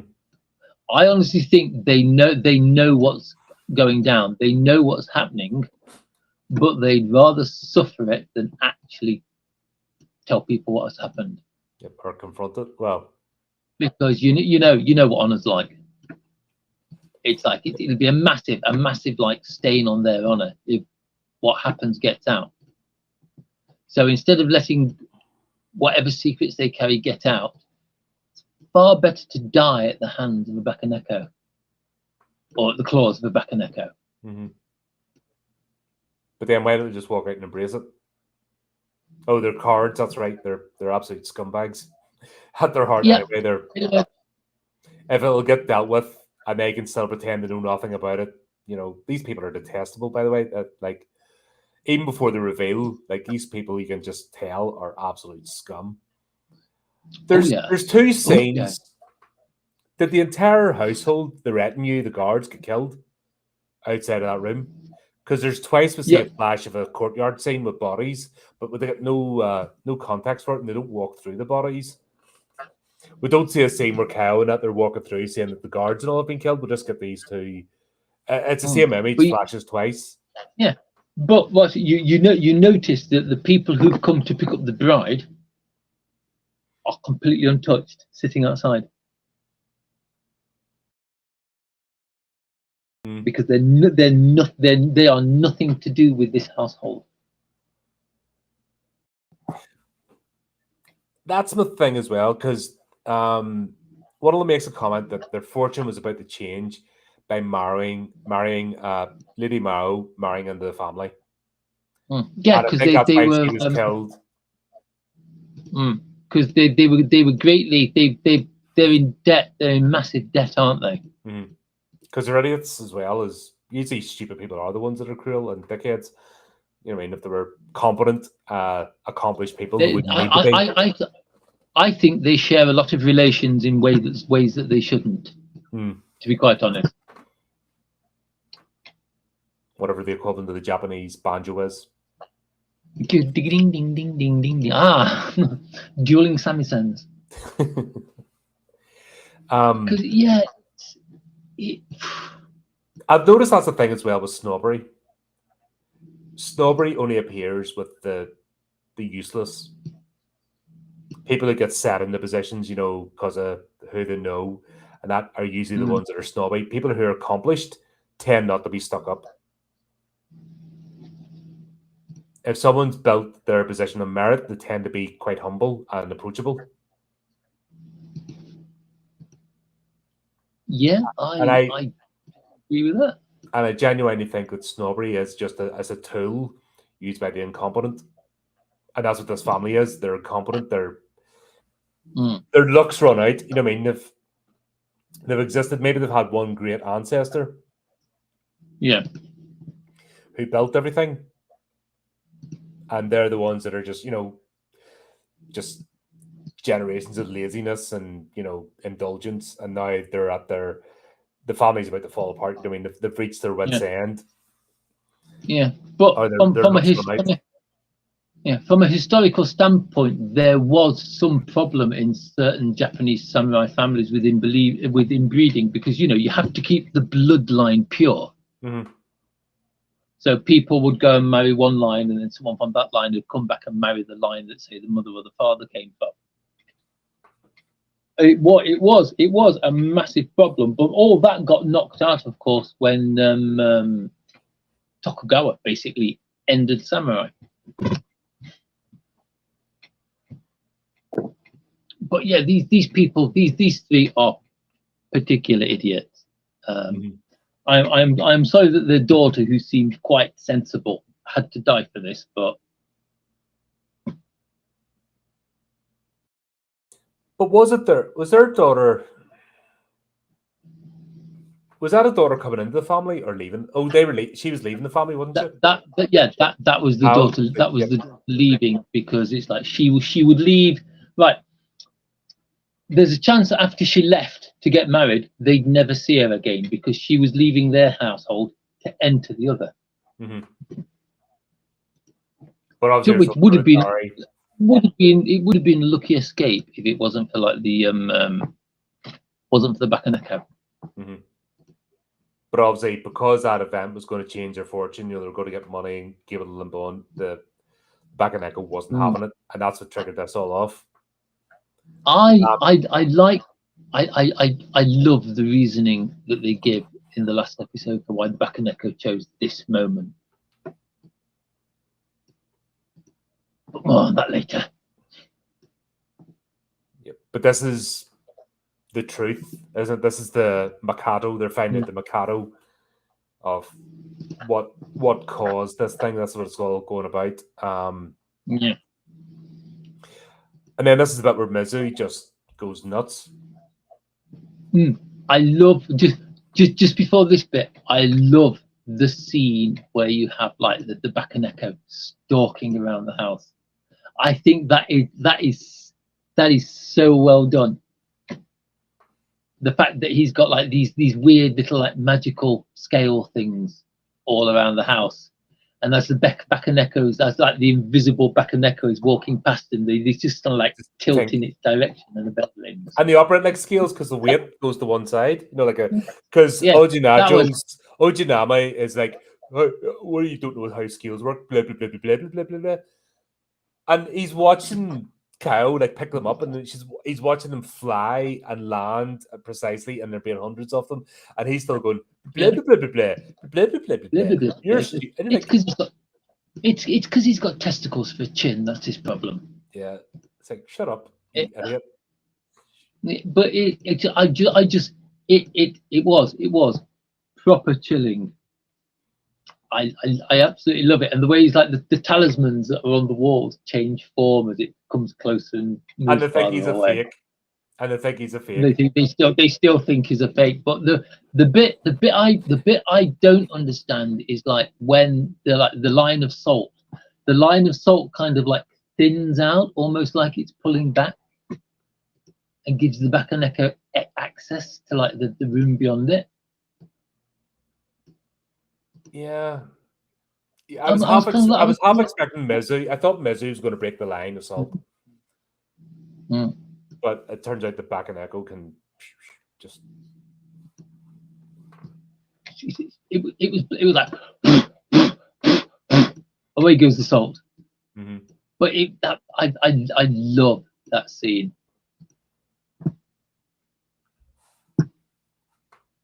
And then it just And goes. then The Lord. then Mizue loses her mind because she opens the door and she sees something, and then she starts raving about Tamaki, That's because we see which is Tamaki walking in the courtyard. yeah, which is a new name and one we haven't heard before. No, and then they start the bit when the Lord, like at the end of this episode, is when the Lord pulls a secret lever, which is very intricate for. That was quite fancy, and I've got to be honest, somewhat unbelievable. Mhm. It wouldn't have surprised me if the entire like dais he was sitting on and the floor of the room just kind of like sank down into the ground with like the doors closing and the Thunderbirds theme started playing. Very James Bond villain-esque, wasn't it? Sort of.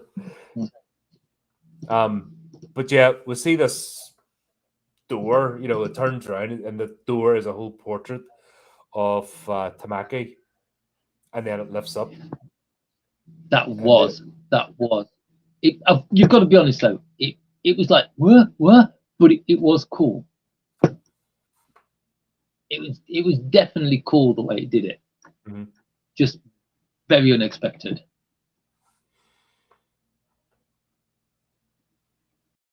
And this is where part 3,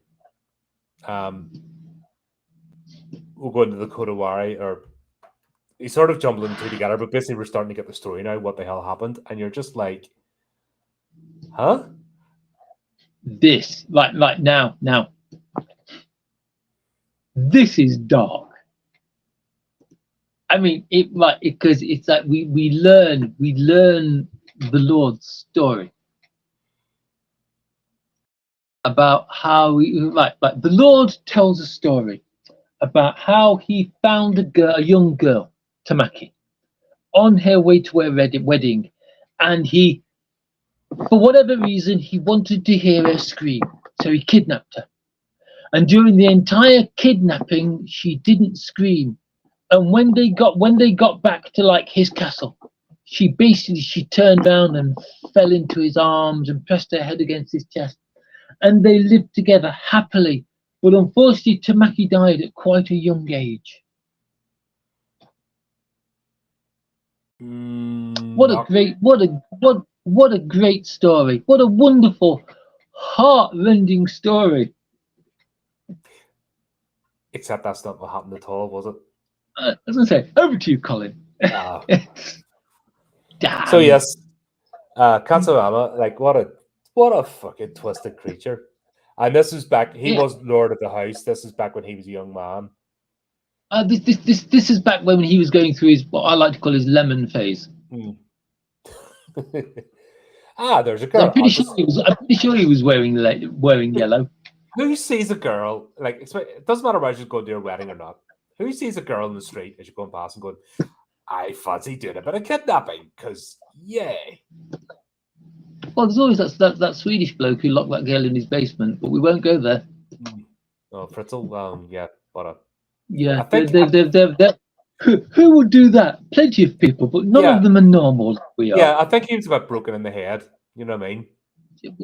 I think this guy's a bit broken in there. To be Yeah, quite honest, because if your first instinct is seeing a girl on the street, I know I'm going to do a spot of kidnapping because that's fun.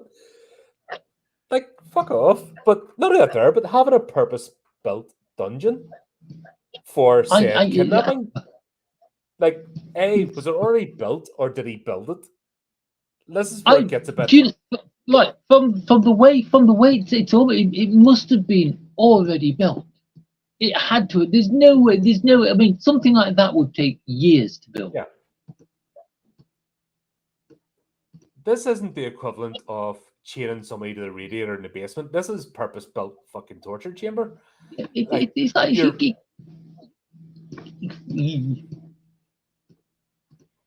even the cage and everything, it was all like, this is not. This is proper serial killer, lair of taking years to perfect their technique. He's been building up to this. Oh, has he been watching this girl? Is he just thought, do you know what? One day I'm going to do this, so I may as well get prepared. And that day was the day. Yeah, I think it might have been something that he always been planning to do it, but the fact that he was able to use his family's resources, and that would have taken. He didn't just build it himself. Obviously he wouldn't have built anything himself, but had it built. Oh God, no. And the fact that he's able to build it under his father's nose. Yeah, either that or his father did. Either that or his parents just didn't care. Yeah, but it's a whole level of, whoa, something seriously wrong. Jesus, but it's the fact that it's like he kidnaps this girl, and he's told this story about how he kidnapped her and they fell in love. But it's like he kidnapped her, and when she turned around and said, stop what you're doing, please let me go," he basically kicked her half to death. And then that's where he kept her in the cage. So That's what he kept her in the cage. So his recollection of him falling into her arms was probably not it. You know what I mean? This is the thing.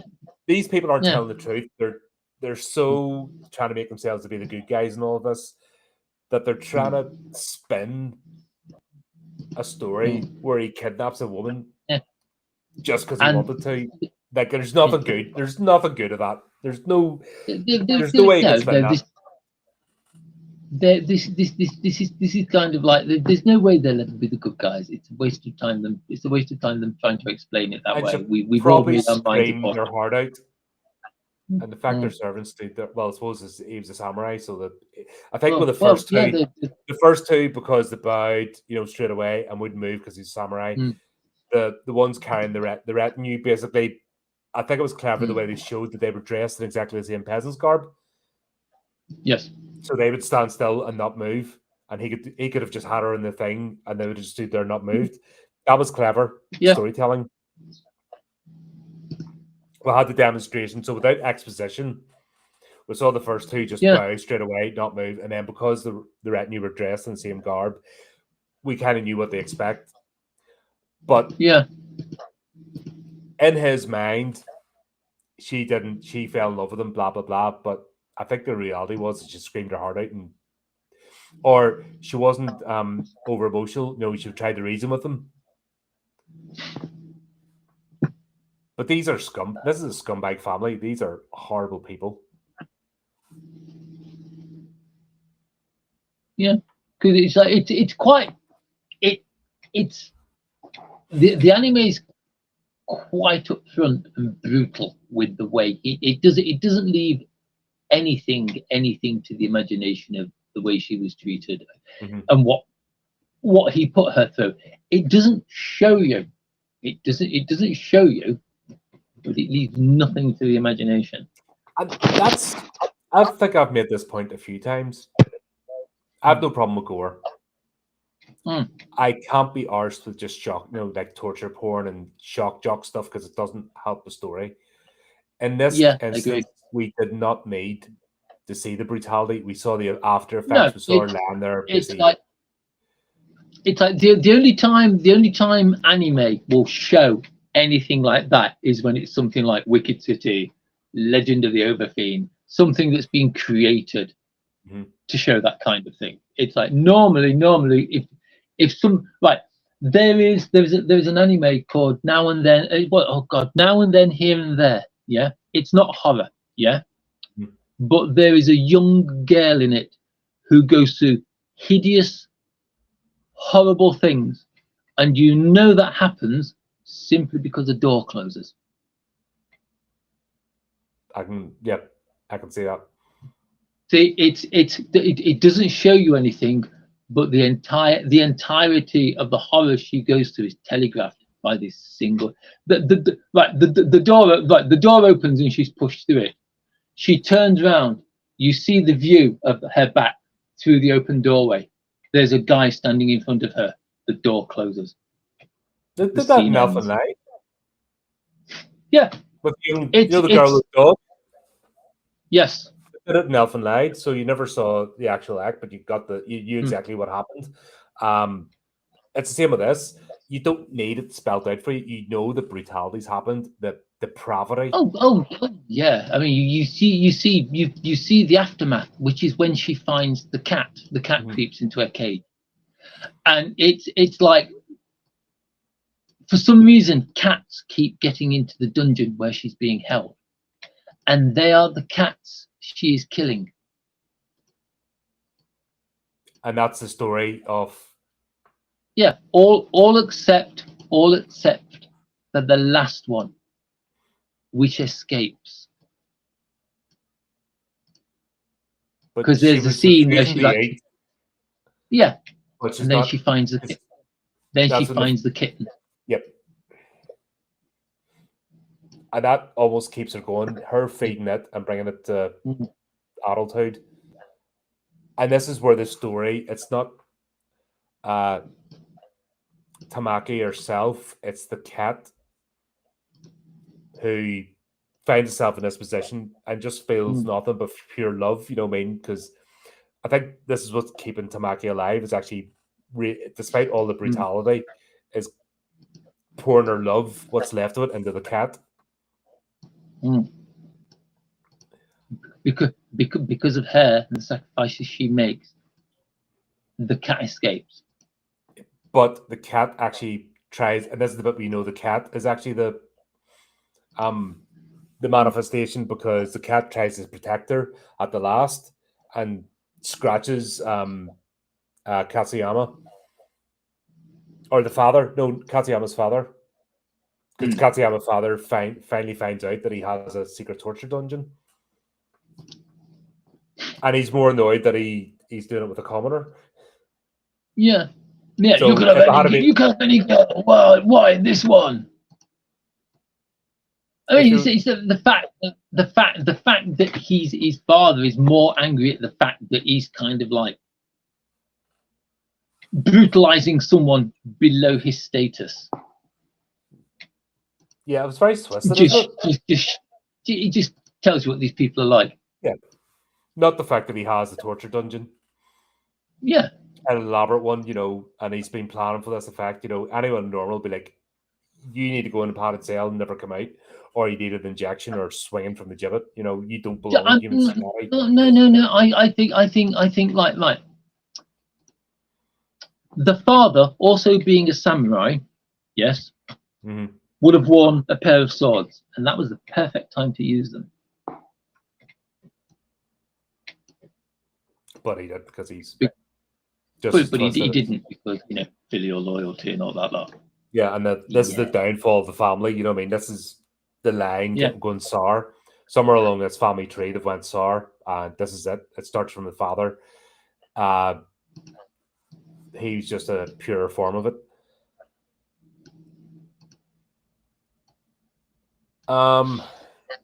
Yeah, but we actually get the sword activates, and the peddler basically, I keep thinking his name's Mononoke, but it's not. It's the name of demons, isn't it? Mononoke's the spirit. Does it actually ever give him a name? No, but I thought that was his name from the series. We'll find out. I was just calling him Mononoke because I'm thinking of the series. Yeah. Here's a useless bit of information. A Mononoke is the exact polar opposite of an Ayakashi.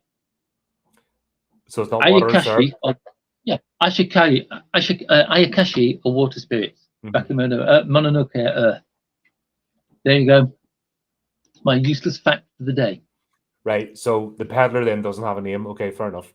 I just kept calling him Mononoke because he's got his own series. It's a good enough name for him. If we roll that tonight, we will actually find out what his name is the next time we come here. True enough. But yeah, he basically, it's not so much the sword activates, he activates. Yeah. Can I just say, I love the way the Bakaneko is portrayed in this, because it basically starts off as a wall with eyes.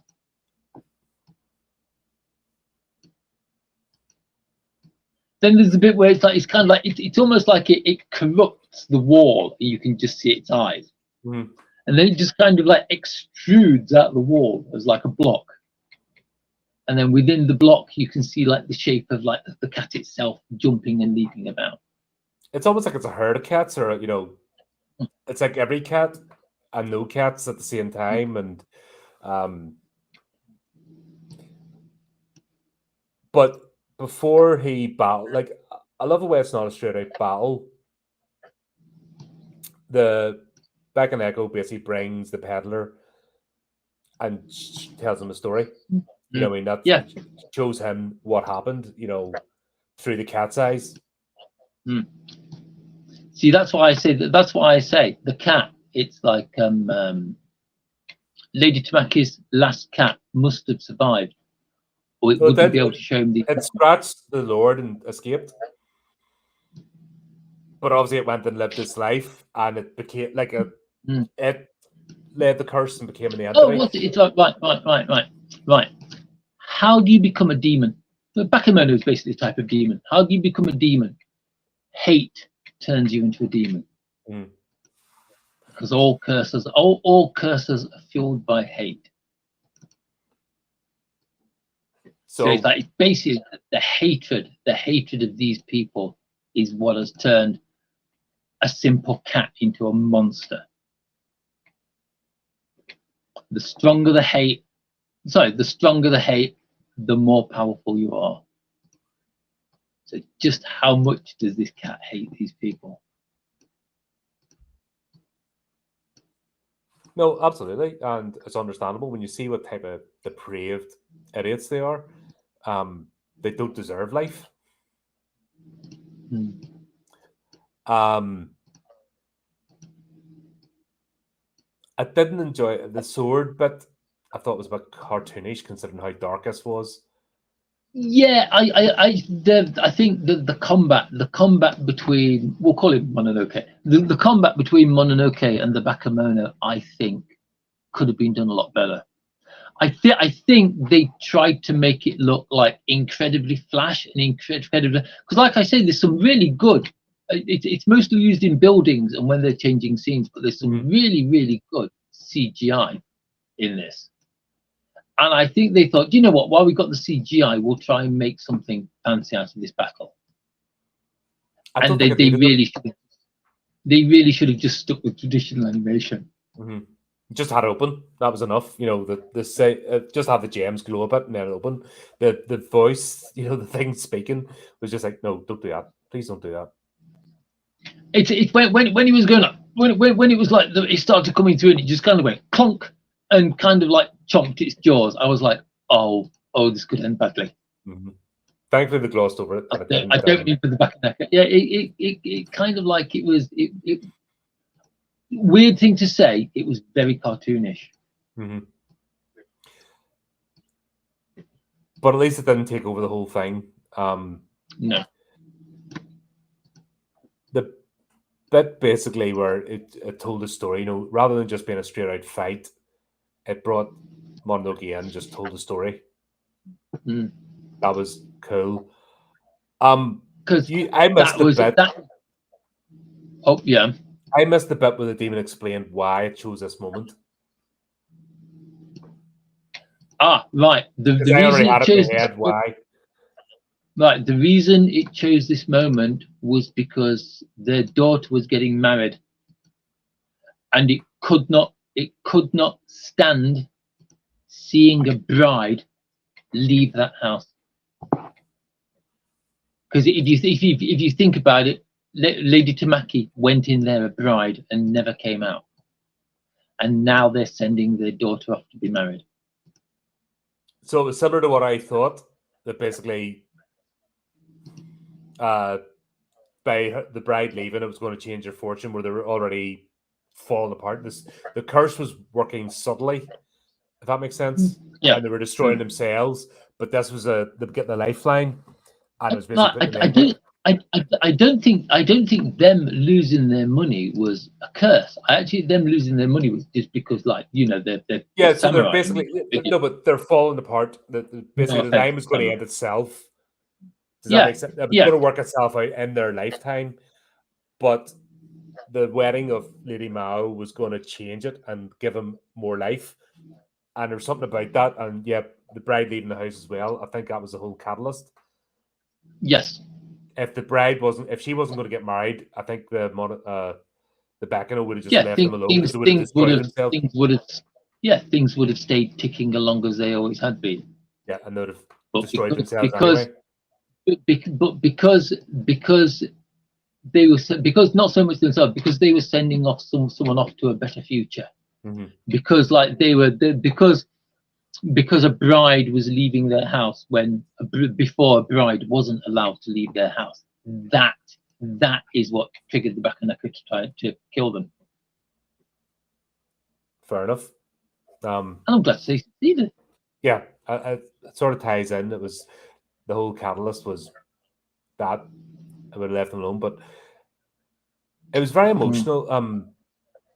Basically, the peddler's regretful that he has to exercise the demon. He's like, I understand now why you come in this world, but I'm going to set you free. I would say that, yeah, that is such a good scene. And he basically says he doesn't care about the family. The family deserve what happens to him, but you don't belong here. You need to go back, or you need to be. Your spirit needs to be released. The fact we find out as well that Tamaki's body was dumped in the well. Yeah, I know, right? But they after the Bakemono has been defeated, all they're left with is the body of the cat that the Bakeneko was pretty much born in. And I love the fact that they bury it with its mistress. They put it in the same place as Lady Tamaki. It's very emotional. Like it's the comedy bits in it that don't belong. It feels kind of jarring. I know you need moments of levity, but it just felt like we're trying too hard. You find that in a lot of Japanese horror. There's no,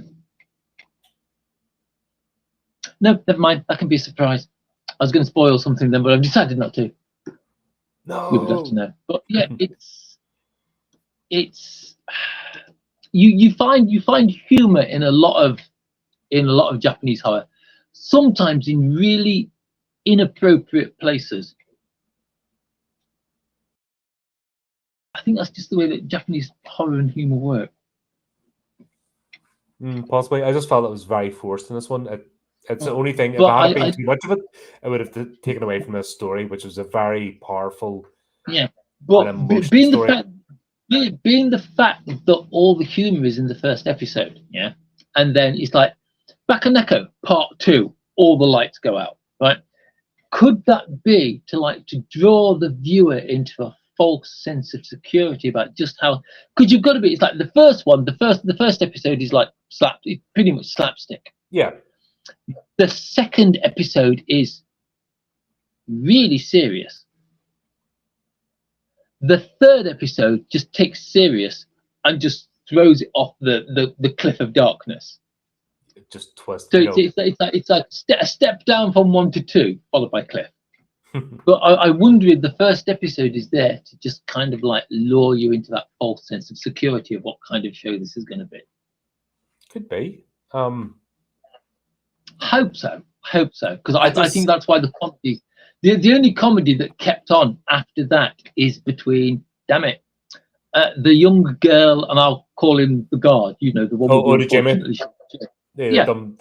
It's like because it's like because he'll say something like, and she'll be like, "Well, I still think you're an idiot," or "Why just a muppet like that?"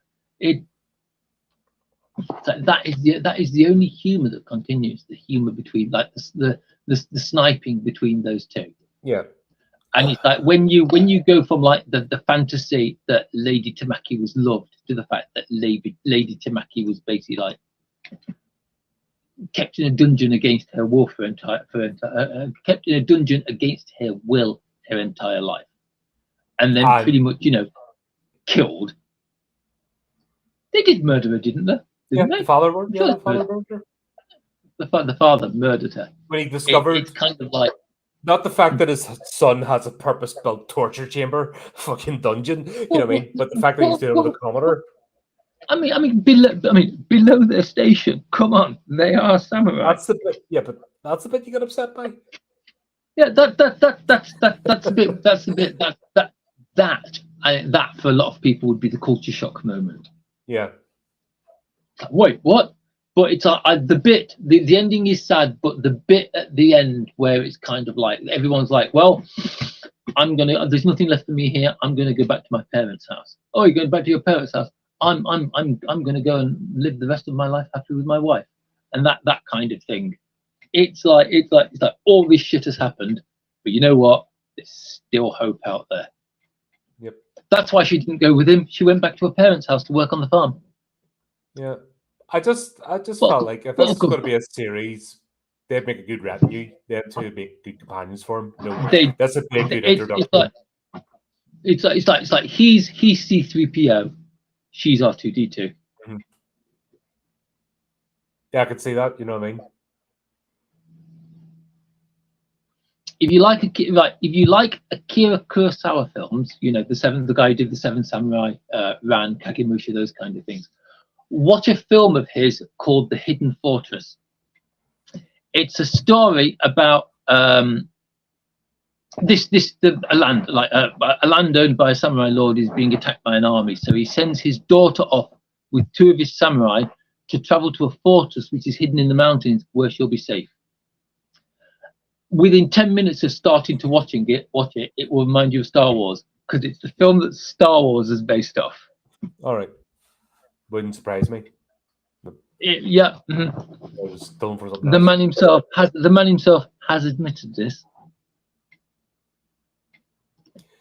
And sorry about that, folks. People come here to listen about decent stuff. We'll have to mention Starship. I had to mention. I mentioned Star Wars. Up next, Aliens. Mm-hmm.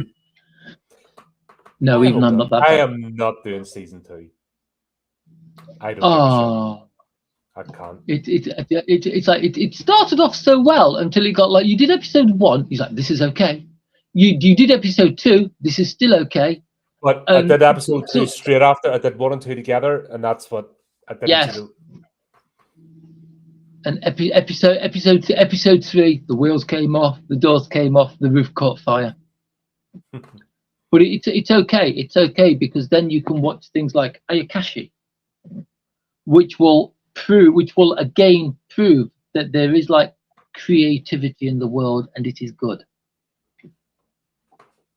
Like I said, I enjoyed these. I enjoyed the fact as well they're trying something different. They're not just. It's not the same formula. It's not like even with this anthology, each of the 3 stories are animated differently and they're told differently, and I appreciate that.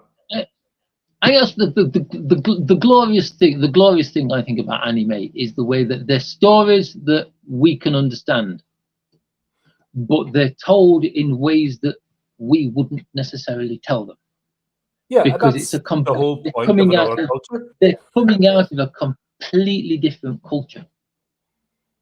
But that's why I want to watch it, because I want to learn more about the culture. I don't want to watch something that's been westernized. I hate that. Every time they do an adaptation and they dumb it down. Yes, I hate that. I absolutely hate that. I don't know if you watch a lot of French movies. I obviously I did Jared Depardieu back in the day and stuff, but have you ever seen any of them be adapted? No, they never will be. They're shit. They're just they lose the edge.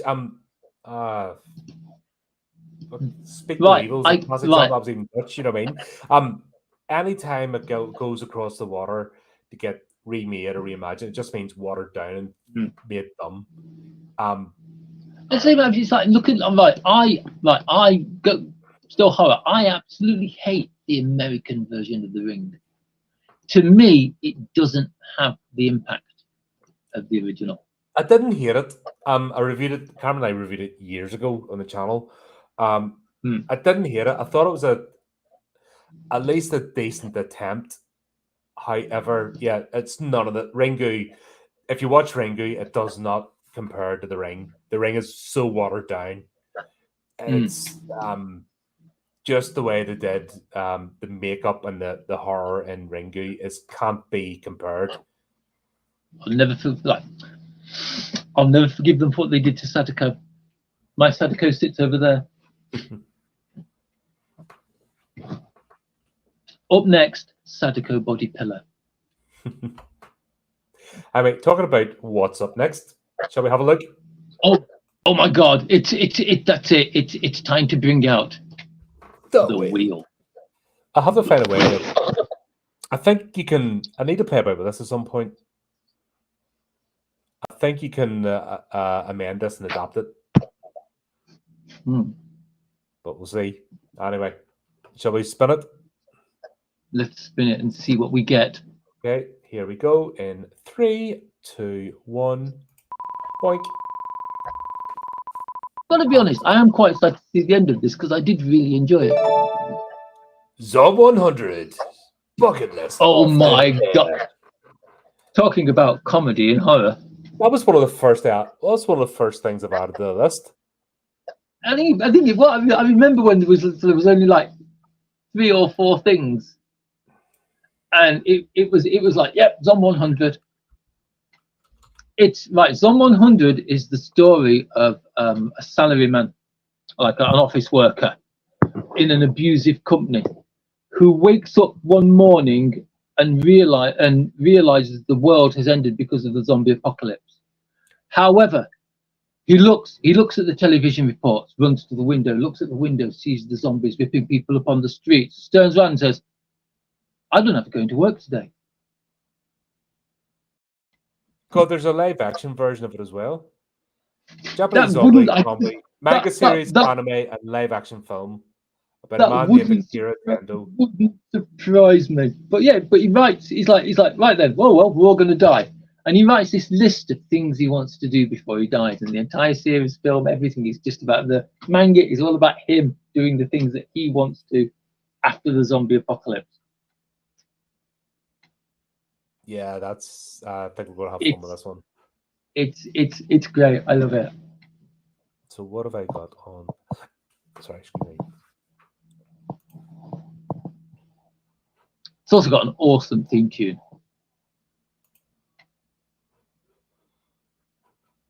I do believe this is a series. It is. Sorry, I'm looking at on my watch list. My never-ending watch list.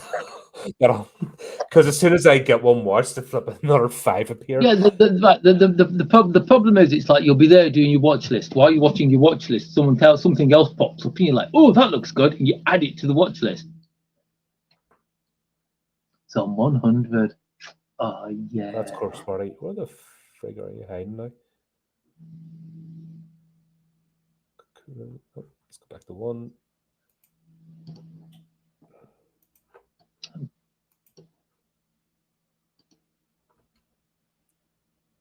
Castlevania. Oh my God, where are you hiding?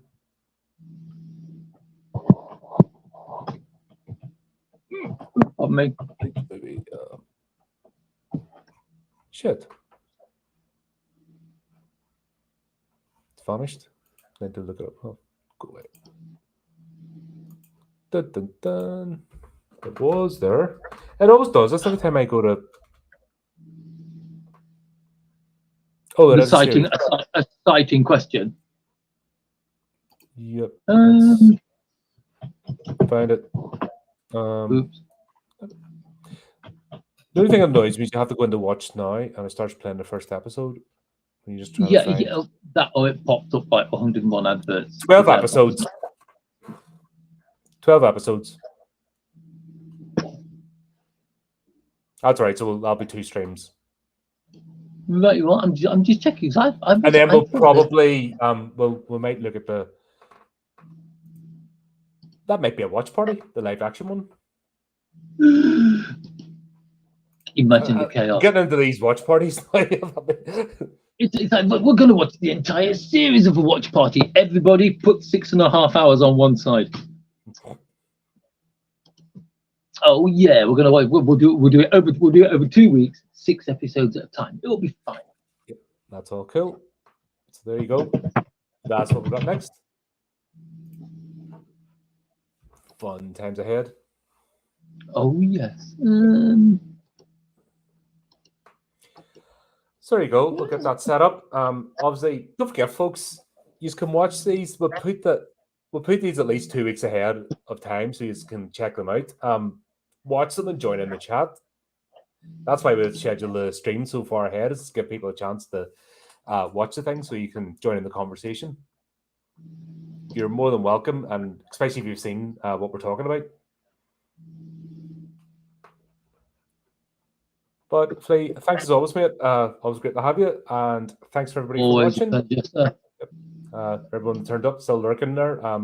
Don't forget, you can't say hello. I know you are lurking. I see as we counter at the top. Feel free to join in the chat. We'll say hello back. But there you go. Until next time, go up to the channel, do the typical things, and remember to keep it creepy, keep it horrific.